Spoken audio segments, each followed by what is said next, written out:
Greek ಕವಿ Homer ರಚಿಸಿದ 2 ಮಹಾಕಾವ್ಯಗಳಲ್ಲಿ ಒಂದು ಇಲಿಯಡ್ ಕಾವ್ಯವನ್ನು ಈ ಉಪನ್ಯಾಸ ಮಾಲೆಯ ಹಿಂದಿನ ಪರ್ಯಾಯದಲ್ಲಿ ಪರಿಚಯ ಮಾಡಿಕೊಂಡಿದ್ದಾಯಿತು. ಇಲಿಯಡ್ ಗ್ರೀಕರಿಗೆ ಟ್ರೋಜನರಿಗೆ ನಡುವೆ ನಡೆದ ಯುದ್ಧವನ್ನು ಕೇಂದ್ರವಾಗಿಟ್ಟುಕೊಂಡು ರಚಿತವಾದ ಮಹಾಕಾವ್ಯ. ಟ್ರೋಜನ್ ರಾಜಕುಮಾರ ಪ್ಯಾರಿಸ್ ಗ್ರೀಕ್ ಸುಂದರಿ ಹೆಲೆನನ್ನು ಚಪಾವಣೆ ಮಾಡಿಕೊಂಡು ಹೋಗಿದ್ದು ಆ ಯುದ್ಧಕ್ಕೆ ಕಾರಣ ಆಗಿತ್ತು. ಎಲ್ಲ ಮಹಾಕಾವ್ಯಗಳಲ್ಲಿ ಇರೋ ಹಾಗೆ ಹೋಮರ್ನ ಕಾವ್ಯಗಳಲ್ಲಿಯೂ ಐತಿಹಾಸಿಕ ಅಂಶಗಳದು ಎಷ್ಟು ಭಾಗ, ಜನಜನಿತ ಕಥನಗಳನ್ನು ಆಧರಿಸಿದ ಕವಿಕಲ್ಪನೆಯದು ಎಷ್ಟು ಭಾಗ, ಇದೆಲ್ಲ ನಿಖರವಾಗಿ ತಿಳಿಯುವ ಬಗೆಯಿಲ್ಲ. ಕಾವ್ಯಾನುಸಂಧಾನದ ದೃಷ್ಟಿಯಿಂದ ಅದಕ್ಕೆ ಮಹತ್ವವೂ ಇಲ್ಲ. ಆದರೆ ವಾಸ್ತವವಾಗಿ ಅಂಥ ಒಂದು ಯುದ್ಧ ಕ್ರಿಸ್ತಪೂರ್ವ 12ನೇ ಶತಮಾನದಲ್ಲಿ ನಡೆದಿತ್ತು ಅಂತ ಇತಿಹಾಸಜ್ಞರು ತೀರ್ಮಾನ ಮಾಡಿದ್ದಾರೆ.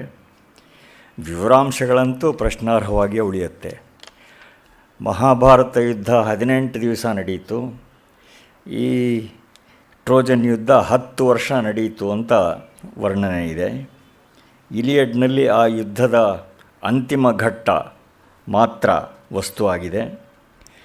ಗ್ರೀಕ್ ವೀರ ಅಕಿಲೀಸ್ನ ಪರಾಕ್ರಮ, ಟ್ರೋಜನ್ ಸೇನೆಯ ದಂಡನಾಯಕ ಹೆಕ್ಟರ್ನ ಸಾವಿನವರೆಗೆ ಇಲಿಯಡ್ ಕಾವ್ಯದ ಕಥನ ಇದೆ. ಅಕಿಲೀಸ್ನ ಬಲಗಾಲ ಹಿಮ್ಮಡಿಗೆ ತಾಗಿದ ಅಪಾಲೋ ದೇವತೆಯ ಬಾಣದಿಂದ ಅಕಿಲೀಸನ ಅಂತ್ಯ ಆಗತ್ತೆ. ನಮಗೆ ಊರುಭಂಗದ ನೆನಪಾಗಬಹುದು. ಅಕಿಲೀಸನಿಗೆ ಹಾಗೆ ಶಾಪ ಇತ್ತು ಅಂತಲೂ ಪೂರ್ವಕಥೆ ಇದೆ. ವಿಷಯ ವಸ್ತುವಿನ ದೃಷ್ಟಿಯಿಂದ ಇಲಿಯಡ್ಗೆ ಅನುಬಂಧ ರೂಪವಾದ್ದು ಒಡಿಸ್ಸಿ. ಗ್ರೀಕ್ ಸೇನೆಯಲ್ಲಿ ಅತ್ಯಂತ ಕುಶಲನಾಗಿದ್ದವನು ಒಡಿಸ್ಯೂಸ್. ಇಥಾಕ ದ್ವೀಪದ ರಾಜ ಲಾಯರ್ಟಿಸ್ನ ಮಗ. ಟ್ರೋಜನ್ ಯುದ್ಧದಲ್ಲಿ ಪಲಮಿಡೀಸ್ ಮೊದಲಾದವರನ್ನು ಬಲಿ ತೆಗೆದುಕೊಂಡಿದ್ದ ಒಡಿಸ್ಯೂಸ್. ಯುದ್ಧ ಮುಗಿದ ಮೇಲೆ ತನ್ನ ಊರಾದ ಇಥಾಕ ದ್ವೀಪಕ್ಕೆ ಒಡಿಸ್ಯೂಸ್ ವಾಪಸ್ ಹೊರಡ್ತಾನೆ. ಆದರೆ ಊರು ಸೇರೋದಕ್ಕೆ ಮುಂಚೆ 10 ವರ್ಷ ಅಲೆಮಾರಿಯಾಗಿ ಇರಬೇಕು ಅಂತ ವಿಧಿಲಿಖಿತ ಇರುತ್ತೆ. ಆ ಪರ್ಯಟನೆಯಲ್ಲಿ ಬಗೆ ಬಗೆಯ ಸಾಹಸಗಳನ್ನು ನಡೆಸಿ ಊರು ಸೇರಿಕೊಳ್ಳೋದು ಒಡಿಸ್ಸಿ ಕಾವ್ಯದ ವಸ್ತು. ಒಡಿಸ್ಯೂಸು ಒಕ್ಕಣ್ಣ ಸೈಕ್ಲೋಪ್ಸ್ ಎದುರಿಸಿದ್ದು, ಈ ರೀತಿ ಕೆಲವು ಪ್ರಸಂಗಗಳಂತೂ ಪ್ರತ್ಯೇಕ ಕಥಾನಕಗಳಾಗಿ ಕೂಡ ಪ್ರಸಿದ್ಧ ಆಗಿವೆ. ಕಥಾಸರಣಿಯ ಹೆಚ್ಚಿನಂಶ ಒಡಿಸ್ಯೂಸ್ನ ಫಸ್ಟ್ ಪರ್ಸನ್ ನ್ಯಾರೇಟಿವ್ ಮೂಲಕ ವರ್ಣಿತವಾಗಿರೋದು ಒಂದು ವಿಶೇಷ. ಇಲಿಯಡ್ನಲ್ಲಿ ಯುದ್ಧ ವರ್ಣನೆಗಳಿಗೆ ಪ್ರಾಧಾನ್ಯ ಇದೆ. ಆದರೆ ಒಡಿಸ್ಸಿಯಲ್ಲಿ ವಿಷಯ ವೈವಿಧ್ಯ ಇದೆ. ಆಗಿನ ಅಂದರೆ ಕ್ರಿಸ್ತಪೂರ್ವ 2ನೇ ಸಹಸ್ರಾಬ್ದದ ಕಾಲದ ಜನಜೀವನಕ್ಕೆ ಸಂಬಂಧಿಸಿದ ಹಲವಾರು ಸ್ವಾರಸ್ಯಕರ ವಿವರಗಳು ಒಡಿಸ್ಸಿಯಲ್ಲಿ ಕಾಣುತ್ತವೆ. ಊರಿಗೆ ಹಿಂತಿರುಗಿದಾಗಲೂ ಒಡಿಸ್ಯೂಸ್ ತನ್ನ ಪತ್ನಿಯನ್ನು ತಾನೇ ಗೆದ್ದುಕೊಳ್ಳಬೇಕಾಗತ್ತೆ. ಬೇರೆ ಯಾರಿಗೂ ಜಗ್ಗದ ಮಹಾಬಿಲ್ಲಿಗೆ ಒಡಿಸ್ಯೂಸ್ ಹೆದೆಯೇರಿಸಿ ತನ್ನ ಶೌರ್ಯವನ್ನು ಸ್ಥಾಪಿಸ್ತಾನೆ. ತನ್ನ ಪತ್ನಿ ಪೆನೆಲೋಪೆಗೆ ಮಾತ್ರ ತಿಳಿದಿದ್ದ ಪ್ರಸಂಗಗಳನ್ನು ಒಡಿಸ್ಯೂಸ್ ಸ್ಮರಿಸಿ ತಾನು ಯಾರು ಅಂತ ಸ್ಥಾಪಿಸಬೇಕಾಗತ್ತೆ. ಇಲಿಯಡ್ಗಿಂತ ಒಡಿಸ್ಸಿ ಹೆಚ್ಚು ಕಥನ ಪ್ರಧಾನವಾಗಿದೆ. ಬಹುಮಟ್ಟಿಗೆ ಕಾದಂಬರಿ ರೀತಿಯಲ್ಲೇ ನಿರೂಪಣೆ ಮುಂದುವರಿಯುತ್ತೆ.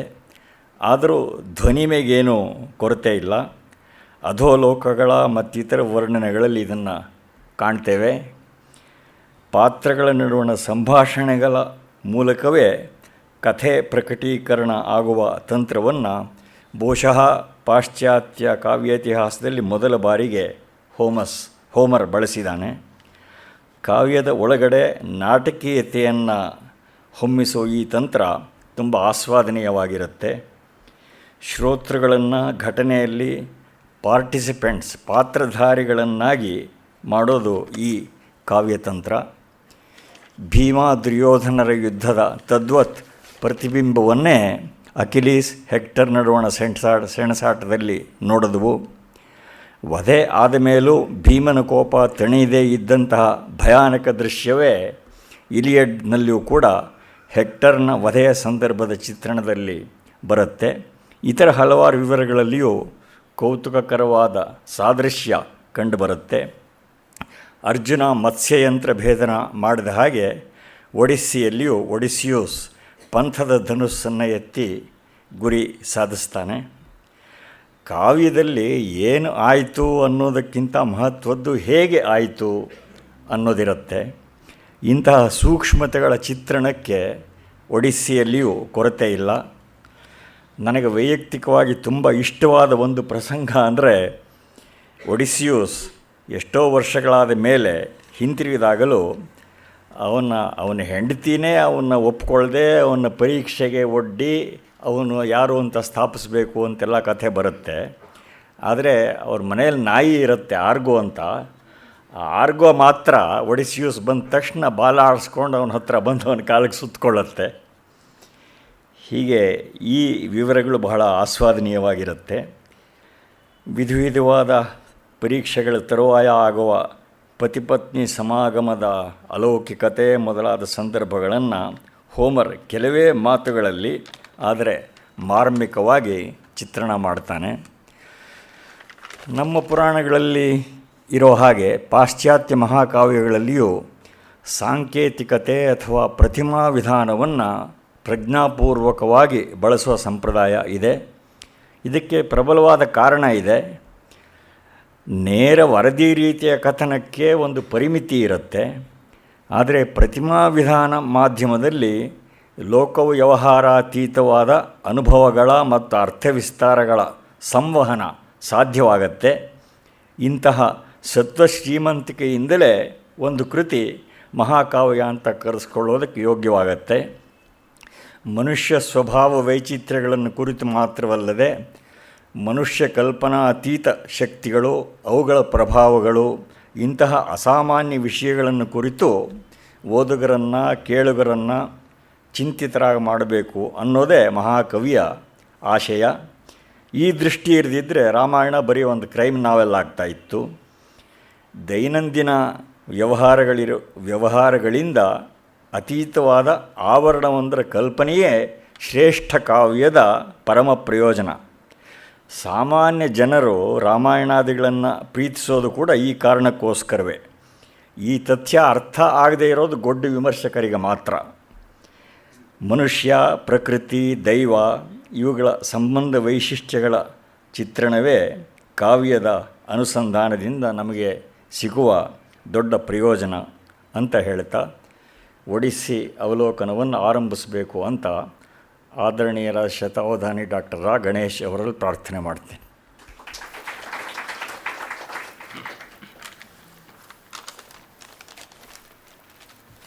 ಎಲ್ಲರಿಗೆ ನಮಸ್ಕಾರ. ಭಾರತೀಯ ಮಹಾಕಾವ್ಯಗಳ ಹಾಗೆಯೇ ಪಾಶ್ಚಾತ್ಯ ಮಹಾಕಾವ್ಯಗಳು ತುಂಬ ಉನ್ನತವಾದವು. ಆ ಒಂದು ಸರಣಿಯಲ್ಲಿ ಈ ಕೆಲವು ತಿಂಗಳ ಹಿಂದೆ ನಾವು ಪಾಶ್ಚಾತ್ಯ ಮಹಾಕಾವ್ಯಗಳನ್ನು ನೋಡೋದು ಅಂತ ಮಾಡಿದ್ವಿ. ಭಾರತೀಯ ಪಂಚಮಹಾಕಾವ್ಯಗಳು ಅಂತ ಸಂಸ್ಕೃತದಲ್ಲಿ ಪ್ರಸಿದ್ಧವಿದ್ದಂತೆ ಪಾಶ್ಚಾತ್ಯ ಪಂಚಮಹಾಕಾವ್ಯಗಳು ಅಂತ ನಾನು ಅಂದುಕೊಂಡಿದ್ದು ಹೋಮರ್ನ ಇಲಿಯಡ್ ಮತ್ತು ಒಡಿಸ್ಸಿ, ಅದನ್ನು ಗ್ರೀಕ್ ಭಾಷೆಯಲ್ಲಿ ಇಲಿಯಮ್ ಮತ್ತು ಒದಸ್ಸಿಯಾ ಅಂತ ಕರೀತಾರೆ. ಅದರ ಉಚ್ಚಾರಣೆಯಲ್ಲಿ ತುಂಬ ಸ್ವಲ್ಪ ಕ್ಲೇಶವಿದೆ. ಒದೈಸಿಯಾ ಅಂತ ಕರಿಬೇಕೆ, ಒದಸ್ಸಿಯಾ ಅಂತ ಕರಿಬೇಕೆ ಅಂತೆಲ್ಲ. ವಸ್ತುತಃ ಗ್ರೀಕ್ನ ಉಚ್ಚಾರ ಇಂದು ವಿದ್ವಾಂಸರಿಗೆ ಕೂಡ ಬಗೆಹರಿಯಲಾಗದ ತೊಂದರೆಯಾಗಿದೆ. ವೇದಗಳಲ್ಲಿ ತ್ರೈಶ್ವರ್ಯ ಹೇಗಿದೆಯೋ ಆ ಥರ ಗ್ರೀಕ್ ಭಾಷೆಗೂ ಕೂಡ ತ್ರೈಶ್ವರ್ಯ ಇದೆ ಅನ್ನುವುದನ್ನು ಕಳೆದ ಬಾರಿ ಹೇಳಿದ್ದೆ ಕೂಡ ನಾನು. ಆ ತ್ರೈಶ್ವರ್ಯದ ಕ್ರಮದ ಪಠನದಲ್ಲಿ ತುಂಬ ತೊಡಕಿದೆ, ಅದು ಇನ್ನೂ ಸ್ಪಷ್ಟವಾಗಿಲ್ಲ. ಇರಲಿ. ಇನ್ನು ವರ್ಜಿಲ್ ಬರೆದಂತಹ ಇನಿಯಡ್ ಆ ಕಾವ್ಯ ಲ್ಯಾಟಿನ್ ಭಾಷೆ ಇದು. ಮತ್ತು ಡಾಂಟೆ ಅಲಿಘೇರಿ ಬರೆದಂತಹ ಲಾ ದವೈನಾ ಕಮಿಡಿಯಾ ಅಂತ ಯಾವುದುಂಟು, ಡಿವೈನ್ ಕಾಮಿಡಿ ಅದು. ಆಮೇಲೆ ಮಿಲ್ಟನ್ನ ಪ್ಯಾರಡೈಸ್ ಲಾಸ್ಟ್. ಎಲ್ಲರಿಗೂ ಬರಬಹುದಾದ ಇಂಗ್ಲೀಷು ಅಂತ ಅಂದುಕೊಂಡು ಅದನ್ನು ತೆಗೆದು ನೋಡಿದ್ರೂ ಕಷ್ಟ. ಆ ಪ್ರೌಢಿಮೆ ಲ್ಯಾಟಿನ್ನು, ಇಟಾಲಿಯನ್ನು, ಗ್ರೀಕು ಭಾಷೆಗಳಿಲ್ಲದೆ ಅರ್ಥವಾಗೋದು ಕಷ್ಟ ಅನ್ನುವಂತೆ ಆ ಕಾವ್ಯವನ್ನು ಮಿಲ್ಟನ್ ಮಾಡಿದ್ದಾನೆ. ಇರಲಿ, ಈ ಪಂಚಮಹಾಕಾವ್ಯಗಳನ್ನು ನಾವು ತಿಳ್ಕೊಳ್ಳೋದು ಒಳ್ಳೆಯದು. ಮತ್ತು ಪಾಶ್ಚಾತ್ಯರಲ್ಲಿ ಇಂದೂ ಆ ಬಗೆಗೆ ಗೌರವ ಉಂಟು. ಅದನ್ನು ನಾವು ನಮ್ಮಲ್ಲಿ ಉಳಿಸಿಕೊಂಡಿಲ್ಲ. ನಮ್ಮಲ್ಲಿ ರಾಮಾಯಣ ಮಹಾಭಾರತ ಇತ್ಯಾದಿಗಳನ್ನೆಲ್ಲ ಜನಸಾಮಾನ್ಯರು ಉಳಿಸಿಕೊಂಡ್ರೆ ಹೊರತು ಅಕಾಡೆಮಿಗಳೋ ವಿಶ್ವವಿದ್ಯಾಲಯಗಳೋ ಸೋಕಾಲ್ಡ್ ಸ್ಕಾಲರ್ಸ್ ಅವರು ಉಳಿಸಿಕೊಂಡಿಲ್ಲ. ಈ ಹೊತ್ತಿನ ನಮ್ಮ ಎಪಿಕ್ ಟ್ರೆಡಿಷನ್ ಉಳಿದಿರೋದು ನಮ್ಮ ಜಾನಪದರಲ್ಲಿ, ನಮ್ಮ ಲೋಕ ಸಾಮಾನ್ಯದಲ್ಲಿ ಉಳಿದಿದೆ. ಆದರೆ ಅವರಲ್ಲಿ ಎಪಿಕ್ ಟ್ರೆಡಿಷನ್ ಯೂನಿವರ್ಸಿಟಿನಲ್ಲಿ ವಿದ್ವತ್ತಾ ವಲಯದಲ್ಲಿ ಉಳಿದಿದೆ, ಲೋಕ ಸಾಮಾನ್ಯದಲ್ಲಿ ಉಳಿದಿಲ್ಲ. ನಮ್ಮದು ಒಂದು ರೀತಿಯಲ್ಲಿ ಗಟ್ಟಿಯಾದದ್ದು ಅಂತ ಅನಿಸುತ್ತದೆ. ಯಾಕೆಂದರೆ ನಮ್ಮ ಮಹಾಕಾವ್ಯದ ಪರಂಪರೆಯನ್ನು ನಾವು ಜೈವಿಕವಾಗಿ ಬಹಳ ಬದುಕಿರುವಂತೆ ಉಳಿಸಿಕೊಂಡಿದ್ದೀವಿ. ಅಲ್ಲಿ ಹಾಗಿಲ್ಲ, ಕೇವಲ ವ್ಯಾಸಂಗದ ಶಿಸ್ತಾಗಿದೆ. ಆದರೆ ವ್ಯಾಸಂಗದ ಶಿಸ್ತಲ್ಲಿ ತುಂಬ ಚೆನ್ನಾಗಿ ಮಾಡಿಕೊಂಡಿದ್ದಾರೆ. ನಮ್ಮ ಈ ಒಂದು ವಿದ್ವತ್ತೆಯ ವಲಯ ಅಂತ, ವಿದ್ವತ್ತೆ ಅಂತ ಕರೀಬಾರ್ದು, ಅಕ್ಷರಸ್ಥರ ವಲಯ ಅಂತ ಅನ್ನಬೇಕಷ್ಟೇ. ವಿಶ್ವವಿದ್ಯಾಲಯದ ವಲಯದಲ್ಲಿ ಏನೂ ಇಲ್ಲ, ಅದೂ ಇಲ್ಲ ಇದೂ ಇಲ್ಲ ಅನ್ನುವಂಥ ಸರ್ವಭ್ರಷ್ಟವಾದ ಸ್ಥಿತಿ ಇದೆ. ಇರಲಿ, ಅವುಗಳ ಬಗ್ಗೆಯೇ ಬೇಸರ ಪಟ್ಟುಕೊಳ್ಳೋದಕ್ಕಿಂತ ನಮ್ಮ ಮುಂದೆ ಏನಿದೆ ಅನ್ನುವಂಥದ್ದನ್ನು ಗಮನಿಸಿ ನೋಡೋಣ. ಆ ಒಂದು ಸರಣಿಯಲ್ಲಿ ಹೋಮರ್ನ ಸ್ಥೂಲವಾದ ಪರಿಚಯ ಮಾಡಿಕೊಂಡ್ವಿ ಒಂದು ಕಾವ್ಯದ ಮೂಲಕವಾಗಿ, ಇಲಿಯಡ್ ಮಹಾಕಾವ್ಯದ ಮೂಲಕ. ಅದಕ್ಕೆ ಪೂರ್ವ ಪೀಠಿಕೆಯಾಗಿ ಗ್ರೀಕ್ ದೇವತಾಕಲ್ಪ, ಆ ದೇವ ಪರಂಪರೆಯ ವಿಶೇಷ ಸ್ವಾರಸ್ಯಗಳು ಮತ್ತು ಅವರ ಶ್ರದ್ಧೆ ಇತ್ಯಾದಿಗಳನ್ನು ಒಂದಷ್ಟು ಪ್ರಪಂಚಿಸಿದ್ದೆ. ಇನ್ನು ಈ 3 ದಿವಸಗಳಲ್ಲಿ ಅವನ ಮತ್ತೊಂದು ಕಾವ್ಯವನ್ನು ಸ್ವಲ್ಪ ಪರಿಚಯ ಮಾಡಿಕೊಂಡು, ಜೊತೆಗೆ ಅದಕ್ಕೆ ಪೂರಕವಾಗುವ ಇನ್ನೊಂದಿಷ್ಟು ಸಾಮಗ್ರಿ, ಆ ಗ್ರೀಕರ ಕಾವ್ಯಗಳಲ್ಲಿ ಕಾಣುವ ಜನಜೀವನ ಎಂಥದ್ದು. ಈಗಷ್ಟೇ ರಾಮಸ್ವಾಮಿಯವರು ಹೇಳಿದರು, ಈಗ ಸುಮಾರು 3200 ವರ್ಷಗಳ ಕೆಳಗಿನ ಕಥೆ. It was before 3200 years. Homeric epic stories they really happened ಅಂತ. ಆ ಒಂದು ಕಥಾ ಸಂವಿಧಾನವನ್ನು, ಆ ಕಾಲದ ಜನಜೀವನವನ್ನು ಹೇಗೆ ಅವರು ಕಂಡರಿಸಿದ್ದಾರೆ ಎನ್ನುವುದನ್ನು ನೋಡಿಕೊಂಡು ನಾವು ಸ್ವಲ್ಪ ನಮ್ಮ ಪ್ರಾಚೀನ ಪರಂಪರೆಗೂ ಅದಕ್ಕೂ ಎಲ್ಲಿ ಸಂವಾದ ವಿಸಂವಾದ ಇದೆ ಅನ್ನುವುದನ್ನು ನೋಡಬಹುದು. ಈ ಒಂದು ಕಾರಣದಿಂದ ಮತ್ತೆ ಒಡಿಸ್ಸಿ ಕಾವ್ಯದ ಒಂದು ಸ್ವಾರಸ್ಯ ಏನೆಂದರೆ ಸೂಕ್ಷ್ಮತೆಗಳು. ಇಲಿಯಡ್ ಕಾವ್ಯದಲ್ಲಿ ಒಂದು ಭೋರ್ಗರೆಯುವ ಮಹಾನದಿ ಜಲಪಾತದ ಅಭಿಮುಖಿಯಾಗಿ ಹೋದರೆ ಹೇಗೋ ಹಾಗೆ, ಅಥವಾ ಒಂದು ದೊಡ್ಡ ಜಲಪಾತವೇ ಅನ್ನುವಂತೆ ಹಾಗೆ. ಇದು ಹಾಗಲ್ಲ, ಶಾಂತ ಸ್ಥಿಮಿತವಾದ ಒಂದು ಸರೋವರದಂತೆ ಕಾಣುತ್ತದೆ. ಅದರಿಂದ ವಿವರಗಳಿಗೆ ತುಂಬ ಬೆಲೆ ಉಂಟು. ಈ ಅರ್ಥದಲ್ಲಿ ನೋಡಿದಾಗ ಒಡಿಸ್ಸಿ ಕಾವ್ಯ ಪ್ರಾಚೀನ ಗ್ರೀಕರ ಜನಜೀವನ ವಿಧಾನವನ್ನು ತಿಳ್ಕೊಳ್ಳೋದಕ್ಕೆ ತುಂಬ ಒಳ್ಳೆಯ ಆಕರ ಸಾಮಗ್ರಿ. ಮತ್ತು ಸಾಮಾನ್ಯ ಮಾನವರ ಅನೇಕ ವಿವರಗಳು ಬರ್ತವೆ. ಈ ಸಂದರ್ಭದಲ್ಲಿಯೇ ಹೇಳಬೇಕೇನೆಂದರೆ, ಹೋಮರ್ನೇ ಇದೆರಡನ್ನೂ ಬರೆದನಾ ಅನ್ನುವಂಥದ್ದು ಒಂದು ದೊಡ್ಡ ಪ್ರಶ್ನೆಯಾಗಿ ಹೇಳ್ತಾರೆ. ಯಾಕೆಂದರೆ 2 ಕಾವ್ಯಗಳಲ್ಲಿಯೂ ಬೇರೆ ಬೇರೆಯಾದಂಥ ಜೀವನ ಕ್ರಮ ಇದೆ, ವಿಚಾರ ಕ್ರಮ ಇದೆ, ದೃಷ್ಟಿಕೋನವೂ ಇದೆ, ವರ್ಣನಾಕ್ರಮವೂ ಇದೆ ಅಂತ. ಆದರೆ ಭಾಷೆಯ ಮಟ್ಟಿಗೆ ನನ್ನ ತುಂಬ ಸೀಮಿತವಾದ ಮಿತಿಯಲ್ಲೇ ಹೇಳೋದಿದ್ದರೆ ಒಂದೇ ರೀತಿಯಾದ ಭಾಷೆ ಅಂತ ಅನ್ಬೋದು. ಅಂದರೆ ಸಾಮಾನ್ಯವಾಗಿ ಒಂದು ರೀತಿಯಾದಂಥ ಭಾಷೆಯ ಶೈಲಿ ಇದೆ, ಎರಡರೊಳಗೂ ಛಂದಸ್ಸು ಒಂದೇ ಆಗಿರತಕ್ಕಂಥದ್ದು ಅಂತ ಗೊತ್ತಾಗುತ್ತದೆ. ಡಕ್ಟೈಲಿಕ್ ಹೆಕ್ಸಾಮೀಟರ್ ಅಂತ ಯಾವುದುಂಟು, ಅಲ್ಲಿ ಭಗಣಗಳು 5 ಬಂದು ಕಡೆಯಲ್ಲಿ 2 ಗುರುಗಳು, ಅಂದರೆ ಸ್ಪಾಂಡೆ ಅನ್ನುವಂಥ ಆ ಗಣ ಬರುವಂಥದ್ದು ಉಂಟು. ಆ ರೀತಿಯಾದಂಥ ಒಂದು ಛಂದೋವಿನ್ಯಾಸವೇ ಇದೆ. 2 ಕೂಡ 24 ಅಧ್ಯಾಯಗಳು, 24 ಚಾಪ್ಟರ್ಸ್ ಈಚ್ ಇರುವಂಥವಾಗಿವೆ. ಮತ್ತು 2ರ ಒಂದು ಅಳತೆಯೂ ಹೆಚ್ಚು ಕಡಿಮೆ ಒಂದೇ ಇರತಕ್ಕಂಥದ್ದು. ಈ ಒಂದು ಪ್ರಸ್ತುತ ಕಾವ್ಯ 12,100 ಪಂಕ್ತಿಗಳಷ್ಟು ದೊಡ್ಡದಾದದ್ದು ಅಂತ. ಮತ್ತು ಇಲ್ಲಿ ಬರುವ ಅನೇಕ ಪಾತ್ರಗಳು ಅಲ್ಲಿಯೂ ಇವೆ. ಈ ಥರದ ಸಾಮ್ಯಗಳನ್ನು ಹೇಳ್ತಾರೆ. ಭಾಷಾ ಸಾಮ್ಯ ಒಂದಿದೆ, ಛಂದಸ್ ಸಾಮ್ಯ ಇದೆ, ಶೈಲಿಯ ಸಾಮ್ಯ ಇದೆ, ಪಾತ್ರಗಳ ಅನೇಕವು ಬರ್ತವೆ. ಮತ್ತು ಪಾತ್ರಗಳ ಮನಸ್ತತ್ವವೂ ಕೂಡ ಅದೇ ರೀತಿಯಲ್ಲಿ ಹೆಚ್ಚು ಕಡಿಮೆ ಇರುವಂಥದ್ದನ್ನು ನಾವು ನೋಡ್ತೀವಿ ಅನ್ನುವುದನ್ನೆಲ್ಲ ಕೊಡ್ತಾರೆ. ಮತ್ತು ಅದೇ ರೀತಿಯಾದ ದೇವತಾ ತತ್ವ ಹೀಗೆಲ್ಲ ಉಂಟು ಅಂತ.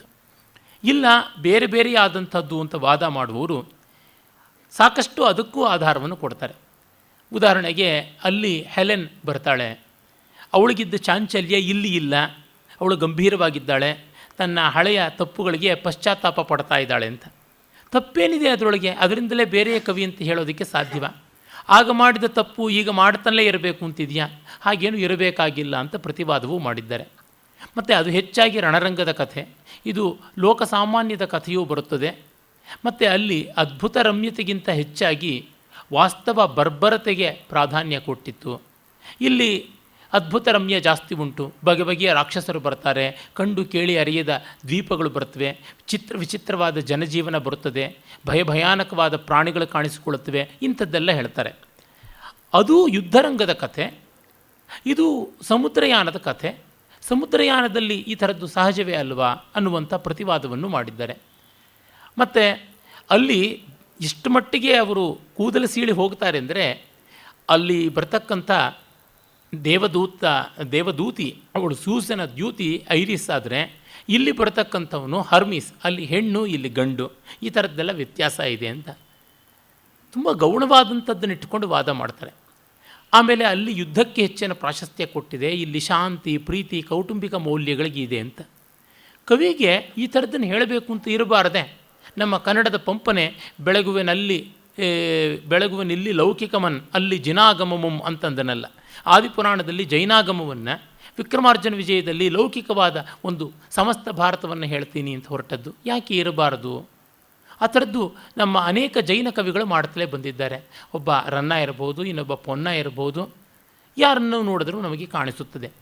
ಹಾಗಾಗಿ ಅದೊಂದು ದೊಡ್ಡ ಆಧಾರ ಅಂತ ಹೇಳೋಕ್ಕಾಗೋಲ್ಲ ಅಂತ ಪ್ರತಿವಾದವನ್ನು ಹೂಡ್ಬೋದು. ಮತ್ತು ಇನ್ನೂ ಒಂದು ಏನಂತಂದರೆ, ಹೋಮರ್ ಕಣ್ಣಿಲ್ಲದ ಕವಿ ಅಂತ, ಕಣ್ಣಿರುವಂಥ ಸಂದರ್ಭಗಳಿಲ್ಲದೆ ಬೇರೆ ಯಾವ ರೀತಿಯಲ್ಲೂ ವಿಮರ್ಶನೆ ಮಾಡೋಕ್ಕಾಗದ, ಆಲೋಚನೆ ಮಾಡೋಕ್ಕಾಗದ ವಿಷಯಗಳನ್ನು ಎಷ್ಟನ್ನು ಹೇಳಿದ್ದಾನೆ ಅಂತ. ಅದನ್ನು ಅದಕ್ಕೂ ಅನ್ವಯಿಸಬಹುದಲ್ವೇ ಅನ್ನುವಂಥ ಮಾತು ಬರುತ್ತದೆ. ಹೀಗೆ ಕೊನೆ ಮೊದಲಿಲ್ಲದ ಒಂದು ವಿದ್ವತ್ತೆಯ ಕುತೂಹಲ ಏನೆಂದರೆ, ಈ ಚರ್ಚೆ ಮಾಡುವ ವಿದ್ವಾಂಸರು ಮೂಲ ಗ್ರಂಥಗಳನ್ನು ಚೆನ್ನಾಗಿ ಓದಿದ್ದಾರೆ ಅನ್ನೋದು ಸಂತೋಷದ ಸಂಗತಿ. ಎಷ್ಟು ಆಸ್ವಾದಿಸಿದ್ರೋ ಬಿಟ್ಟರೋ ಅದು ಬೇರೆ.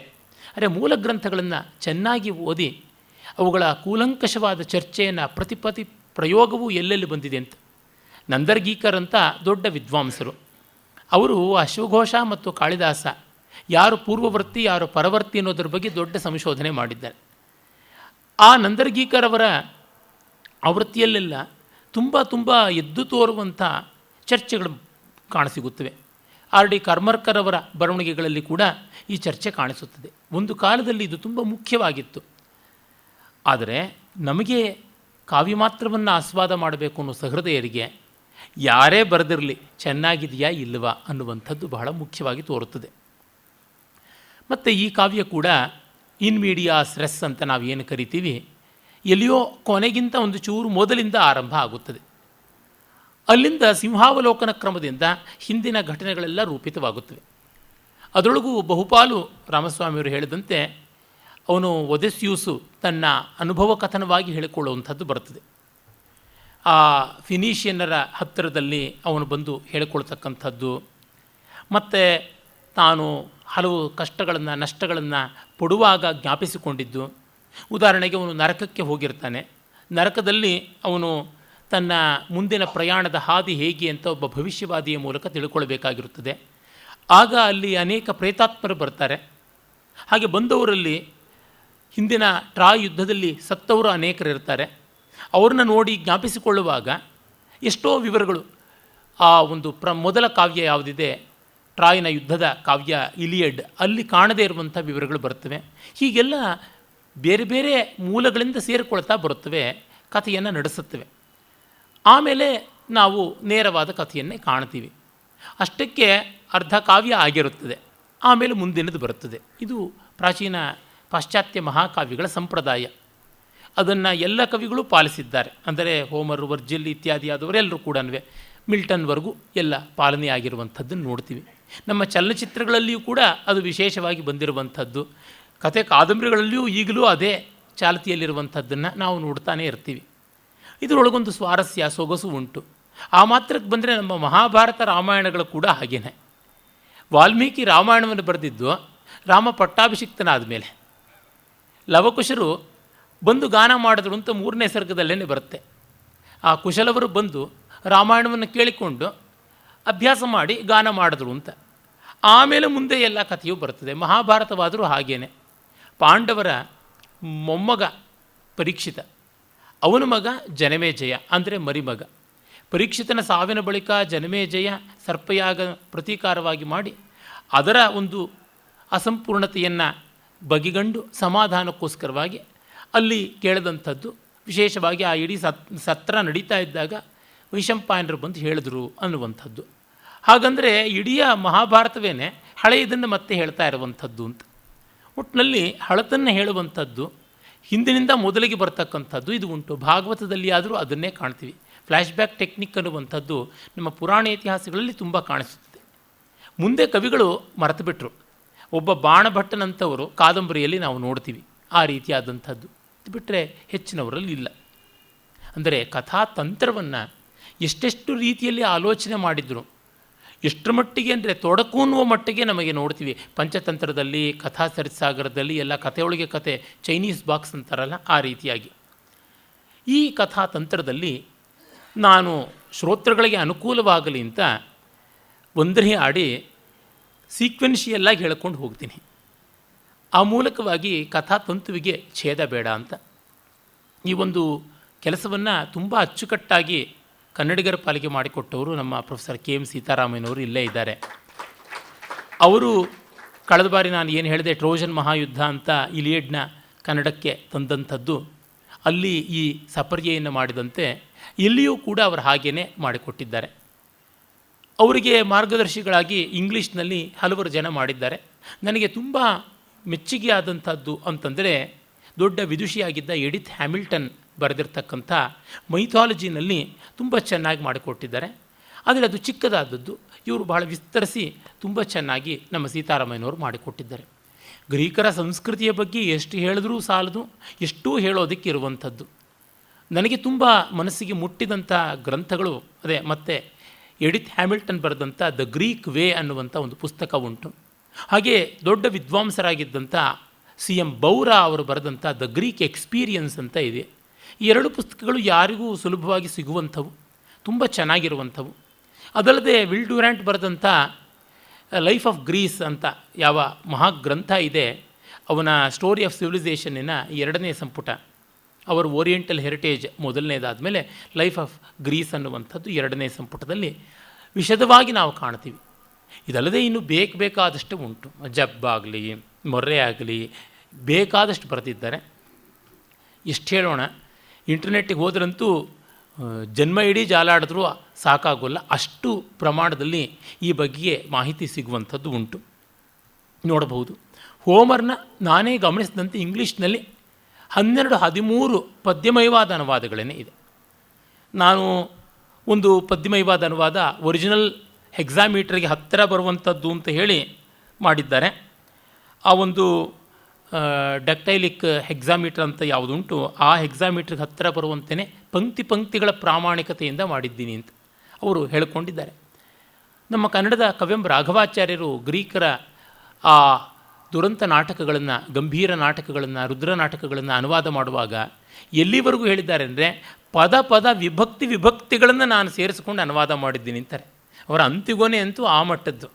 ನಾನು ಅಂತಿಗೊನೆ ಮೂಲವನ್ನು ಮತ್ತು ಅನುವಾದವನ್ನು ಎರಡನ್ನೂ ಹಿಡ್ಕೊಂಡು ಓದಿದಾಗ ಇದು ಏನು ಈ ಕೆಲಸ ಕನ್ನಡದಲ್ಲಿ ಮಾಡಿದ್ದಾನ ಅಂತ ಅನ್ನುವಂಥ ರೀತಿಯಲ್ಲಿ. ಯಾಕೆಂದರೆ ಗ್ರೀಕ್ ಭಾಷೆ ಕನ್ನಡಕ್ಕೆ ಅನುವಾದ ಮಾಡೋದು, ಸಂಸ್ಕೃತಕ್ಕೆ ಅನುವಾದ ಮಾಡೋದು ಇಂಗ್ಲೀಷ್ಗಿಂತ ತುಂಬ ಸುಲಭ.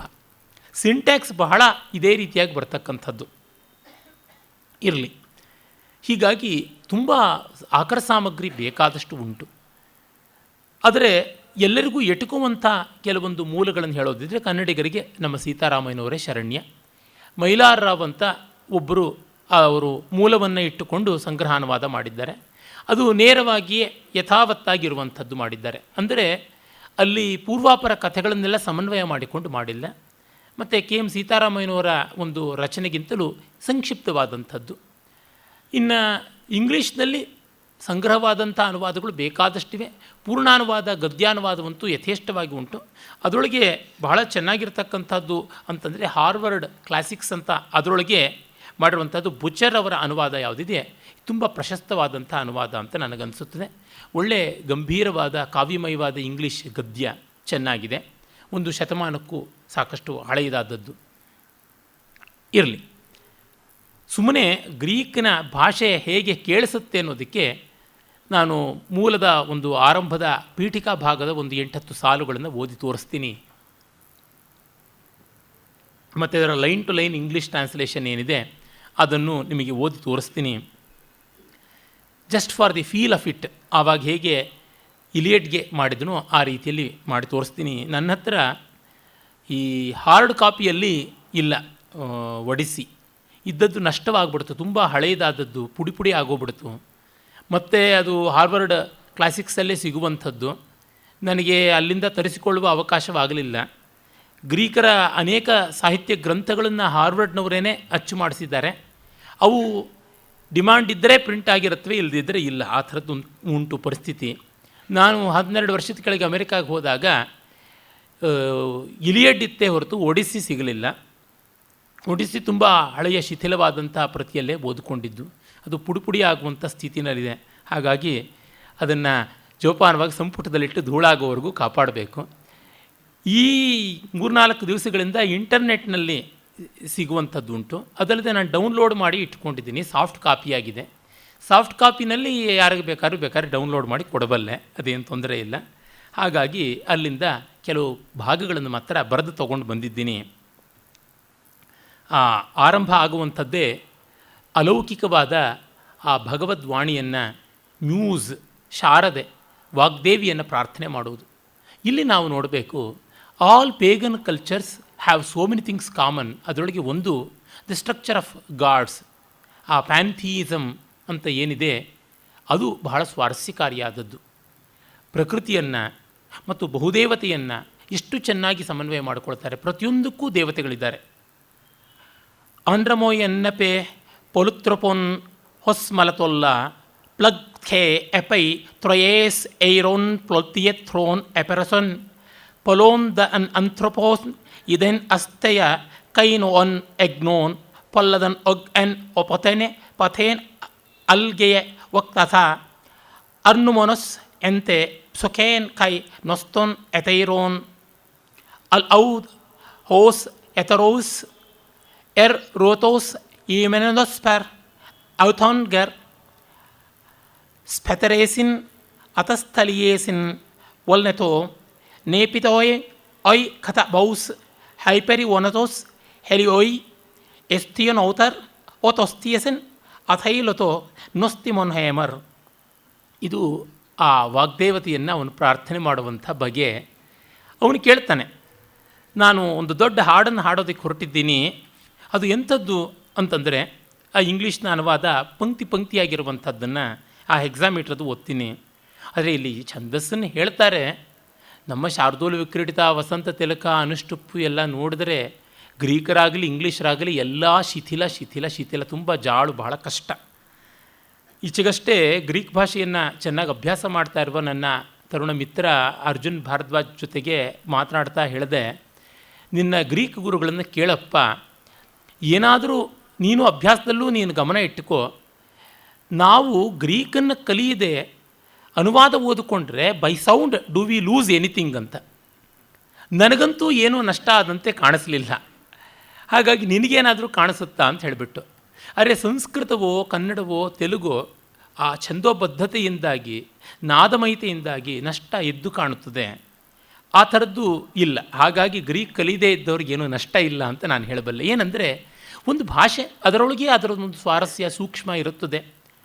ಮತ್ತು ಸಂಸ್ಕೃತ ಭಾಷೆಗೆ ಸುಮಾರು ನಿಕಟವಾದಂಥದ್ದು. ನಿಕಟ ಅಂತಂದರೆ ಪದಗಳ ರೂಪದಲ್ಲಿ ಹಾಗೆ ಅಂತಲ್ಲ, ವ್ಯಾಕರಣದ ರಚನಾ ದೃಷ್ಟಿಯಿಂದ ಅಲ್ಲೂ ದ್ವಿವಚನ, ಇಲ್ಲೂ ದ್ವಿವಚನ, ಅಲ್ಲಿ ಕೃದಂತ, ಅಲ್ಲಿ ತದ್ಧಿತ, ಅಲ್ಲಿ ತ್ರೈಶ್ವರ್ಯ, ಇಲ್ಲಿ ತ್ರೈಶ್ವರ್ಯ, ಈ ಥರದ್ದೆಲ್ಲ ತುಂಬ ಉಂಟು. Sing O muse of the man so wary and wise who in far lands wandered whenas he had wasted the sacred town of Trojans. He wasted the sacred town of Trojans. Many a people he saw and behind their cities and customs. Many a woe he endured in his heart as he tossed on the ocean, striving to win him his life and to bring home safely his comrades. Ah, but he rescued them not. Those comrades, much as he wished it, ruined by their own act of infatuate madness, they perished. Fools that they were, who the cows of sun god Lord Hyperion slaughtered and ate, and he took from the men their day of returning.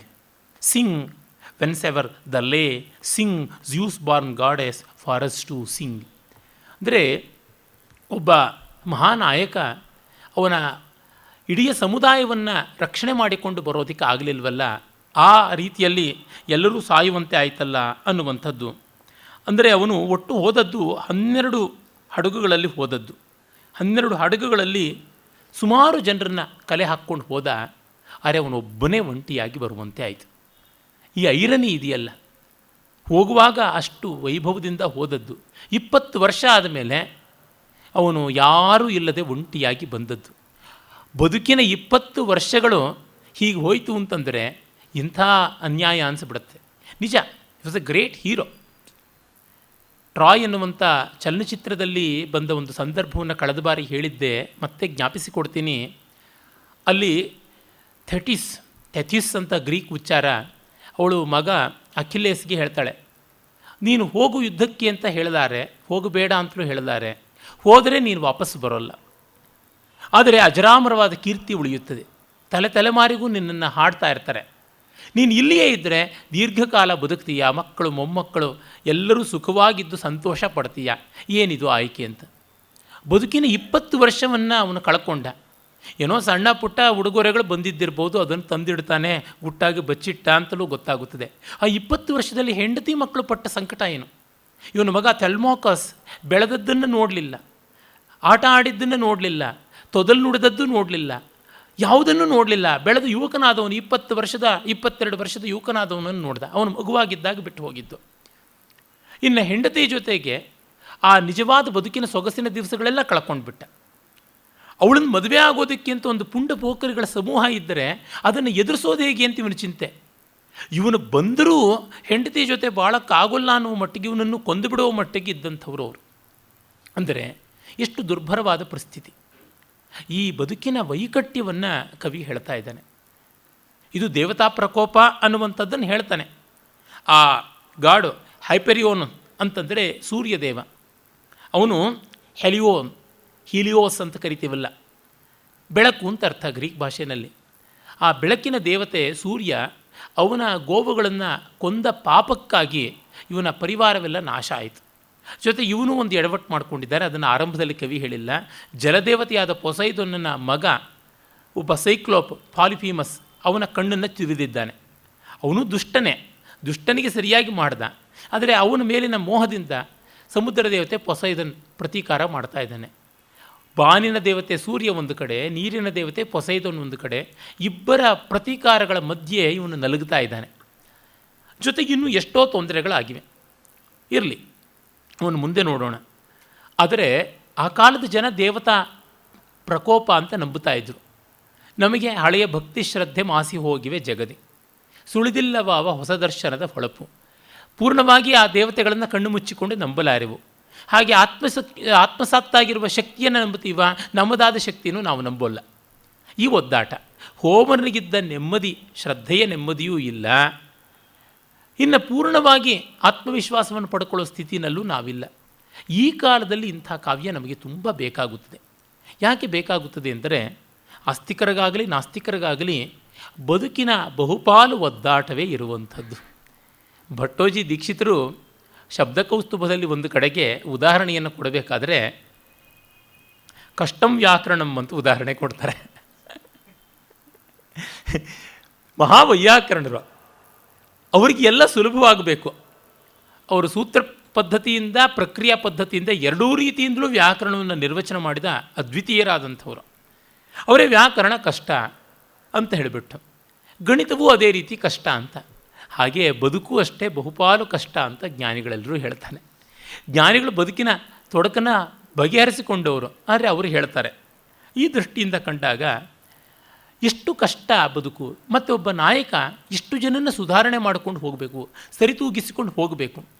ಹಲವು ಬಾರಿ ಬರುತ್ತದೆ ಇವನ ಅನುಚರರ ಜೊತೆಗೆ ಇವನ ಒದ್ದಾಟ. Sometimes because of his wrong decisions, sometimes because of his fellow mates, his people, his crew, they misbehaving. ಈ ಎರಡೂ ರೀತಿಯಾದದ್ದು. ಎಡವಟ್ಟು ಗಂಡನೋ ಹೆಂಡತಿಯೋ ಒಬ್ಬರು ಮಾಡಿದ್ರೂ ಸಾಕು ಸಂಸಾರ ಹಾಳಾಗುತ್ತೆ. ಇಬ್ಬರೂ ಮಾಡಿದ್ರೆ ಏನು ಹೇಳಬೇಕಾಗಿದೆ, ಬೀಚಿಯ ಜೋಕ್ ನನಗೆ ನೆನಪಾಗುತ್ತದೆ. ಆದಿಶೇಷಯ್ಯನವರು ತಂದೆಯನ್ನೋ ತಾಯಿಯನ್ನೋ ಒಬ್ಬರನ್ನು ಹೋತಿದ್ದರೆ ಸಾಕಾಗಿತ್ತು, ಇಬ್ಬರನ್ನೂ ಹೋತಿದ್ದು ಅದನ್ನೂ ಕುರೂಪ ಆಗಿಬಿಡ್ತು ಅಂತ. ತಂದೆಯಂತೆ ಮೆಳ್ಳಗಣ್ಣು, ತಾಯಿಯಂತೆ ಉಬ್ಬಹಲ್ಲು, ಇಬ್ಬರಂತೆ ಬಣ್ಣ, ಇನ್ನು ಆಗಬೇಕಾದದ್ದು ಏನು ಅಂತ. ಆ ತರಹ ಈ ಇಬ್ಬರ ಸಮಸ್ಯೆಗಳಿವೆಯಲ್ಲ, ಅದನ್ನು ಕವಿ ಗಮನಿಸ್ತಾನೆ. ಇಲ್ಲಿ ಬದುಕಿನಲ್ಲಿ ಪಾಪ Penelope, for no fault of her, she was taxed, ಎಷ್ಟು ಹಿಂಸೆ ಮಾಡಿದ್ದವಳನ್ನು. ಮಗ ಟೆಲ್ಮಾಕಸ್ ಪಾಪ ಒಳ್ಳೆಯ ಹುಡುಗ, ತರುಣ, ಅವನಿಗೆ ತಂದೆಯ ಪ್ರೀತಿ ಸಿಗಲೇ ಇಲ್ಲ. ದಿನನಿತ್ಯ ತಾಯಿನ ಮದುವೆ ಆಗೋದಕ್ಕೆ ಬರುವಂಥ ಜನರನ್ನು ನೋಡ್ತಾ ಬೆಳೆದಿದ್ದು ಅಂತಂದರೆ what should be his psychology, ಯಾವ ಶಾಕ್ ಆಗಿರಬೇಕು ಅವನಿಗೆ. ಇದನ್ನು ಕವಿ ವಿಸ್ತರಿಸಿಲ್ಲ. ಈ ಕಡೆಗೆ ನಾವು ಗಮನ ಹರಿಸಿದ್ರೆ ಕಾವ್ಯವನ್ನು ಸರಿಯಾಗಿ ಅಭ್ಯಾಸ ಮಾಡದಂತೆ ಆಗುತ್ತವೆ. ಯಾರಾದರೂ ನಮ್ಮ ಮನೆಗೆ ದಿವಸ ಬಂದು ನಮ್ಮ ತಂದೆ ವಿದೇಶದಲ್ಲಿದ್ದಾರೆ ಅಥವಾ ಬೇರೆ ಊರಿನಲ್ಲಿ ವರ್ಗೀಯ ಆಗಿದ್ದಾರೆ ಅಂತಂದರೆ, ನಿಮ್ಮ ಅಮ್ಮನ ಮದುವೆ ಆಗೋದಕ್ಕೆ ನಾವು ಬರ್ತಾ ಇದ್ದೀವಿ ಅಂತಂದರೆ, ನಮ್ಮ ಮನೆಗೆ ಬಂದು ನಮ್ಮದೇ ತಿಂಡಿ ಕಾಫಿ ತಿಂದುಬಿಟ್ಟು ಹಾಗೆ ಮಾಡ್ತೀವಿ, ಗಟ್ಟಿ ತಿಷ್ಟೆ ಹಾಕ್ತೀವಿ ಅಂತಂದರೆ ನಮಗೆಷ್ಟು ಮುಜುಗರ, ಕೋಪ, ಅಸಹಾಯಕತೆ, ರೊಚ್ಚು ಬರುತ್ತದೆ. ಅದು ಅವನಿಗೆ ಬಂದಿದೆ. ಮತ್ತು ಅವನನ್ನು ಮೂದಲಿಸ್ತಕ್ಕಂಥದ್ದು ಅದು ಯಾರು? ಇವನ ತಾಯಿಯನ್ನು ಮದುವೆ ಆಗೋದಕ್ಕೆ ಇವನ ವಯಸ್ಸಿನವರಿಂದ ಮೊದಲುಗೊಂಡು ಇವನ ಅಪ್ಪನ ವಯಸ್ಸಿನವ್ರಿಗೂ ಇರತಕ್ಕಂಥ ಕ್ಯಾಂಡಿಡೇಟ್ಸ್. ಎಷ್ಟು ಮುಜುಗರದ ಸಂದರ್ಭ. ಆ ಸಮಾಜದಲ್ಲಿ, ಆ ಸಮುದಾಯದಲ್ಲಿ ಇವುಗಳು ತಕ್ಕಮಟ್ಟಿಗೆ ಇದ್ದುವು ಅಂತ ಇರಬಹುದು. ಆದರೂ ಅದನ್ನು ಒಲ್ಲೆ ಅನ್ನೋರಿಗೆ ಎಷ್ಟು ಕಷ್ಟ ಆಗಿರಬೇಕು. ಈ ಮಾನವ ಸಂಬಂಧಗಳ ಸೂಕ್ಷ್ಮತೆಗಳನ್ನು ನಾವು ನೋಡಬೇಕು. ಮತ್ತು ಈಗಿರುವಂತೆ ಏನು ಸೆಲ್ಫೋನೇ, ಇಮೇಲೆ, ಮತ್ತೊಂದೇ ಮಗದೊಂದೇ ಯಾವುದುಂಟು? ಏನೂ ಇಲ್ಲ. ಹೋದವರು ಹೋದಂತೆ. Out of sight is out of mind ಅಲ್ಲ, out of existence, out of creation ಅಂತಲೇ ಆದಂಥದ್ದು. ಹಾಗಿರುವಾಗ ಹೋದವರಿಗಾಗಿ ನಚ್ಚಿಕೊಂಡು ಬಾಳುವುದಿದೆಯಲ್ಲ. ಈಗ ಯಾರೋ ದೂರದಲ್ಲಿದ್ದವರನ್ನು ದೂರ ಹೋಗಿದ್ದಾರೆ, ಅವರ ವಿರಹದಲ್ಲಿ ಒದ್ದಾಡ್ತೀವಿ ಅಂತ ಹೇಳೋದೇನಂಥದ್ದು ಕಾಣಿಸೋದಿಲ್ಲ. ಸ್ಕೈಪಲ್ಲಿ ಹಗಲೂ ರಾತ್ರಿ ಚಾಟ್ ಮಾಡ್ತಾ ಇರ್ಬೋದು, ಮುಖ ನೋಡಿಕೊಂಡೇ ಮಾತಾಡ್ಬೋದು, ಬೇಕಾದಂತೆ ಸಿನಿಮಾ ನೋಡಿದಂತೆ ಇರುತ್ತದೆ. ಮುಟ್ಟಕ್ಕೊಂದು ಆಗೋಲ್ಲ ಅನ್ನೋದು ಬಿಟ್ಟರೆ ಇನ್ನೆಲ್ಲವೂ ಆಗುವಂಥದ್ದು. ಪಂಚೇಂದ್ರಿಯಗಳಲ್ಲಿ ಮೂರಿಂದ್ರಿಯವೂ ಕೂಡ ಅಲ್ಲಿ ಸ್ಪಂದನ ಮಾಡುವಂಥ ಸ್ಥಿತಿ ಬಂದುಬಿಡುತ್ತೆ ಅಂತ ಅನಿಸುತ್ತದೆ.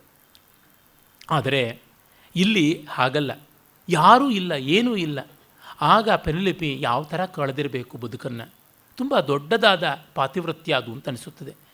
ಸಾಮಾನ್ಯವಾಗಿ ನಮ್ಮಲ್ಲಿ people very easily brush side all the west is frail ಅಂತ.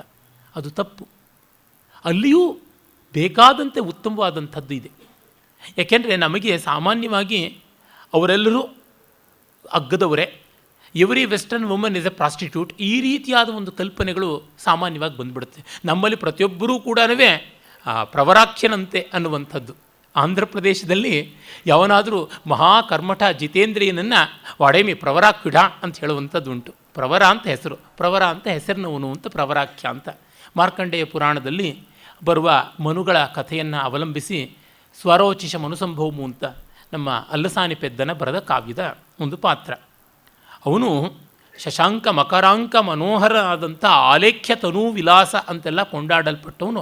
ಅವನು ಒಂದು ಸ್ವಲ್ಪವೂ ಬರುತಿನಿ ಮೊದಲಾದ ಅಪ್ಸರೆಯರ ಯಾವ ಪ್ರಲೋಭನೆಗೂ ಜಗ್ಗದೆ ಬಂದವನು ಅಂತ. ನಮ್ಮವರೆಲ್ಲ ಆ ಥರ ಸೀತೆಯಂತೆ ಸಾವಿತ್ರಿಯಂತೆ ಅಂತ ಅಂದುಕೊಂಡು ಬಿಡೋದು, ಅವ್ರನ್ನ ಹಾಗೇ ಜರಿಯೋದು ಮಾಡ್ತೀವಿ. ಅಲ್ಲ, ಹೋಮರ್ ತನ್ನ ಕಾವ್ಯದಲ್ಲಿ ಇಬ್ಬರು ಪ್ರಧಾನ ಮಹಿಳೆಯರನ್ನು ಚಿತ್ರಿಸಿದ್ದಾನೆ. ಅಲ್ಲಿ ಹೆಲೆನಳಂತೆ ಇರುವವಳನ್ನು ಚಿತ್ರಿಸಿದ್ದಾನೆ, ಇಲ್ಲಿ ಪೆನೆಲೋಪಿಯನ್ನು ಚಿತ್ರಿಸಿದ್ದಾನೆ. ಮತ್ತು ಇವರು ಯಾರೂ ದೂರದವರಲ್ಲ. ಪೆನೆಲೋಪಿ ಹೆಲೆನ್ನಳ ಸ್ವಂತ ಚಿಕ್ಕಪ್ಪನ ಮಗಳು. ಸಂಬಂಧ ಕೂಡ ಬೇಕಾದ್ರೆ ಹೇಳ್ಬಿಡ್ತೀನಿ. ತಿಂದೋರಿಯಸ್ ಮತ್ತು ಲೀದಾ ಇಬ್ಬರ ಸಂತಾನ ಹೆಲೆನ್. ಆದರೆ ತಿಂದೋರಿಯಸ್ನ ತಮ್ಮ ಇಕಾರಿಯೋಸ್ ಅಂತ ಇದ್ದ. ಆ ಇಕಾರಿಯೋಸ್ನ ಮಗಳು ಪೆನೆಲೋಪಿ. ಅಂದರೆ ಸ್ವಂತ ದೊಡ್ಡಪ್ಪ ಚಿಕ್ಕಪ್ಪಂದರ ಮಕ್ಕಳು. ಅವಳು ಬೇರೊಂದು ರೀತಿಯ ಬದುಕನ್ನು ಮಾಡಿಕೊಂಡ್ಳು. ಅವಳು ಬಹುಪತಿವ್ರತೆ ಆದಳು, ಇವಳು ಏಕಪತಿವ್ರತೆ ಆದಳು, ಏಕಪತ್ನಿ ಅಂತ ಅನಿಸಿಕೊಂಡ್ಳು. ಆದರೆ ಹೆಲೆನ್ ಕೂಡ ತುಂಬ ವಿಶೃಂಖಲವಾದ ಬದುಕಲ್ಲ. ಅವಳಿಗೆ ಮನೆಲೇಸ್ ಏನು ಕಾಟ ಕೊಟ್ಟಿದ್ನೋ ಏನೋ ನಮಗೆ ಗೊತ್ತಿಲ್ಲ. ಆಮೇಲೆ ಪ್ಯಾರಿಸ್ನ ಜೊತೆ ಅವಳು ಸಮಾಧಾನವಾಗಿರಲಿಲ್ಲ. ಪ್ಯಾರಿಸ್ ಸಹವಾಸ ಸಾಕು ಅಂತ ಅಂದುಕೊಂಡ್ಳು. ಅವನು ಸತ್ತ ತಕ್ಷಣ ಅವನ ಇನ್ನೊಬ್ಬ ತಮ್ಮ ದಿಯುಫೋಬಸ್ ಮದುವೆ ಆದ. ಅದು ಇವಳಿಗೆ ಬೇಡವಾಗಿತ್ತು. ಕಡೆಗೆ ಹಳೆ ಗಂಡನ ಪದವಿಗತ್ತಿಂತ ಬಂದು ಚೆನ್ನಾಗಿ ಸಂಸಾರ ಮಾಡಿಕೊಂಡಿದ್ದಳು. ಇನ್ಫ್ಯಾಕ್ಟ್ ಆ ಟ್ರಾಯ್ನ ಯುದ್ಧ ಮುಗಿದು ನೆಮ್ಮದಿಯಾಗಿ ಬದುಕಿದಂಥ ಎರಡು ಮುಖ್ಯ ಕುಟುಂಬಗಳಲ್ಲಿ ಒಂದು ನೆಸ್ಟರ್, ಅವನು ವೃದ್ಧ ಪಿತಾಮಹ, ಇಡೀ ಯುದ್ಧದಲ್ಲಿ ಹಿರಿಯನಾಗಿದ್ದವನು. ಅವನು ಮೊದಲು ಬಂದು ನೆಮ್ಮದಿಯಾಗಿ ನಿಂತುಕೊಂಡಿದ್ದ ಅವನೇ. ಅವನು ಒದಿಸಿಯೂಸ್ನ ತಂದೆ ಲಯರ್ತೀಸ್ನ ಸಮಕಾಲೀನ. ಇನ್ನೊಂದು ಕುಟುಂಬ ಅಂತಂದರೆ ಮನಿಲೇಯಸ್ ಮತ್ತು ಹೆಲೆನ್. ಅವರು 9 ವರ್ಷ ಆದಮೇಲೆ ಬಂದರು. ಒಡಿಸಿಯೂಸ್ 10 ವರ್ಷ ಆದಮೇಲೆ ಬಂದ. ಅವರಾದರೆ ನೆಮ್ಮದಿಯಾಗಿಯೇ ಬಂದರು. ಶಾಂತಿ ಸಮಾಧಾನಗಳು ಅವರ ಬದುಕಿನಲ್ಲಿ ಕೊನೆಯವರೆಗೂ ಇತ್ತು. ಇದೆಲ್ಲ ನಮಗೆ ಗೊತ್ತಾಗುತ್ತೆ. ಅಂದರೆ ಬದುಕು ಪ್ರಾಮಾಣಿಕವಾಗಿ ಇದ್ದಲ್ಲಿ ಬದಲಾಯಿಸಿಕೊಳ್ಳಬಹುದು, ಅದಕ್ಕೊಂದು ಒಳ್ಳೆಯ ದಾರಿಯೂ ಉಂಟು ಅನ್ನೋದನ್ನು ಕವಿ ತೋರ್ಪಡಿಸ್ತಾನೆ.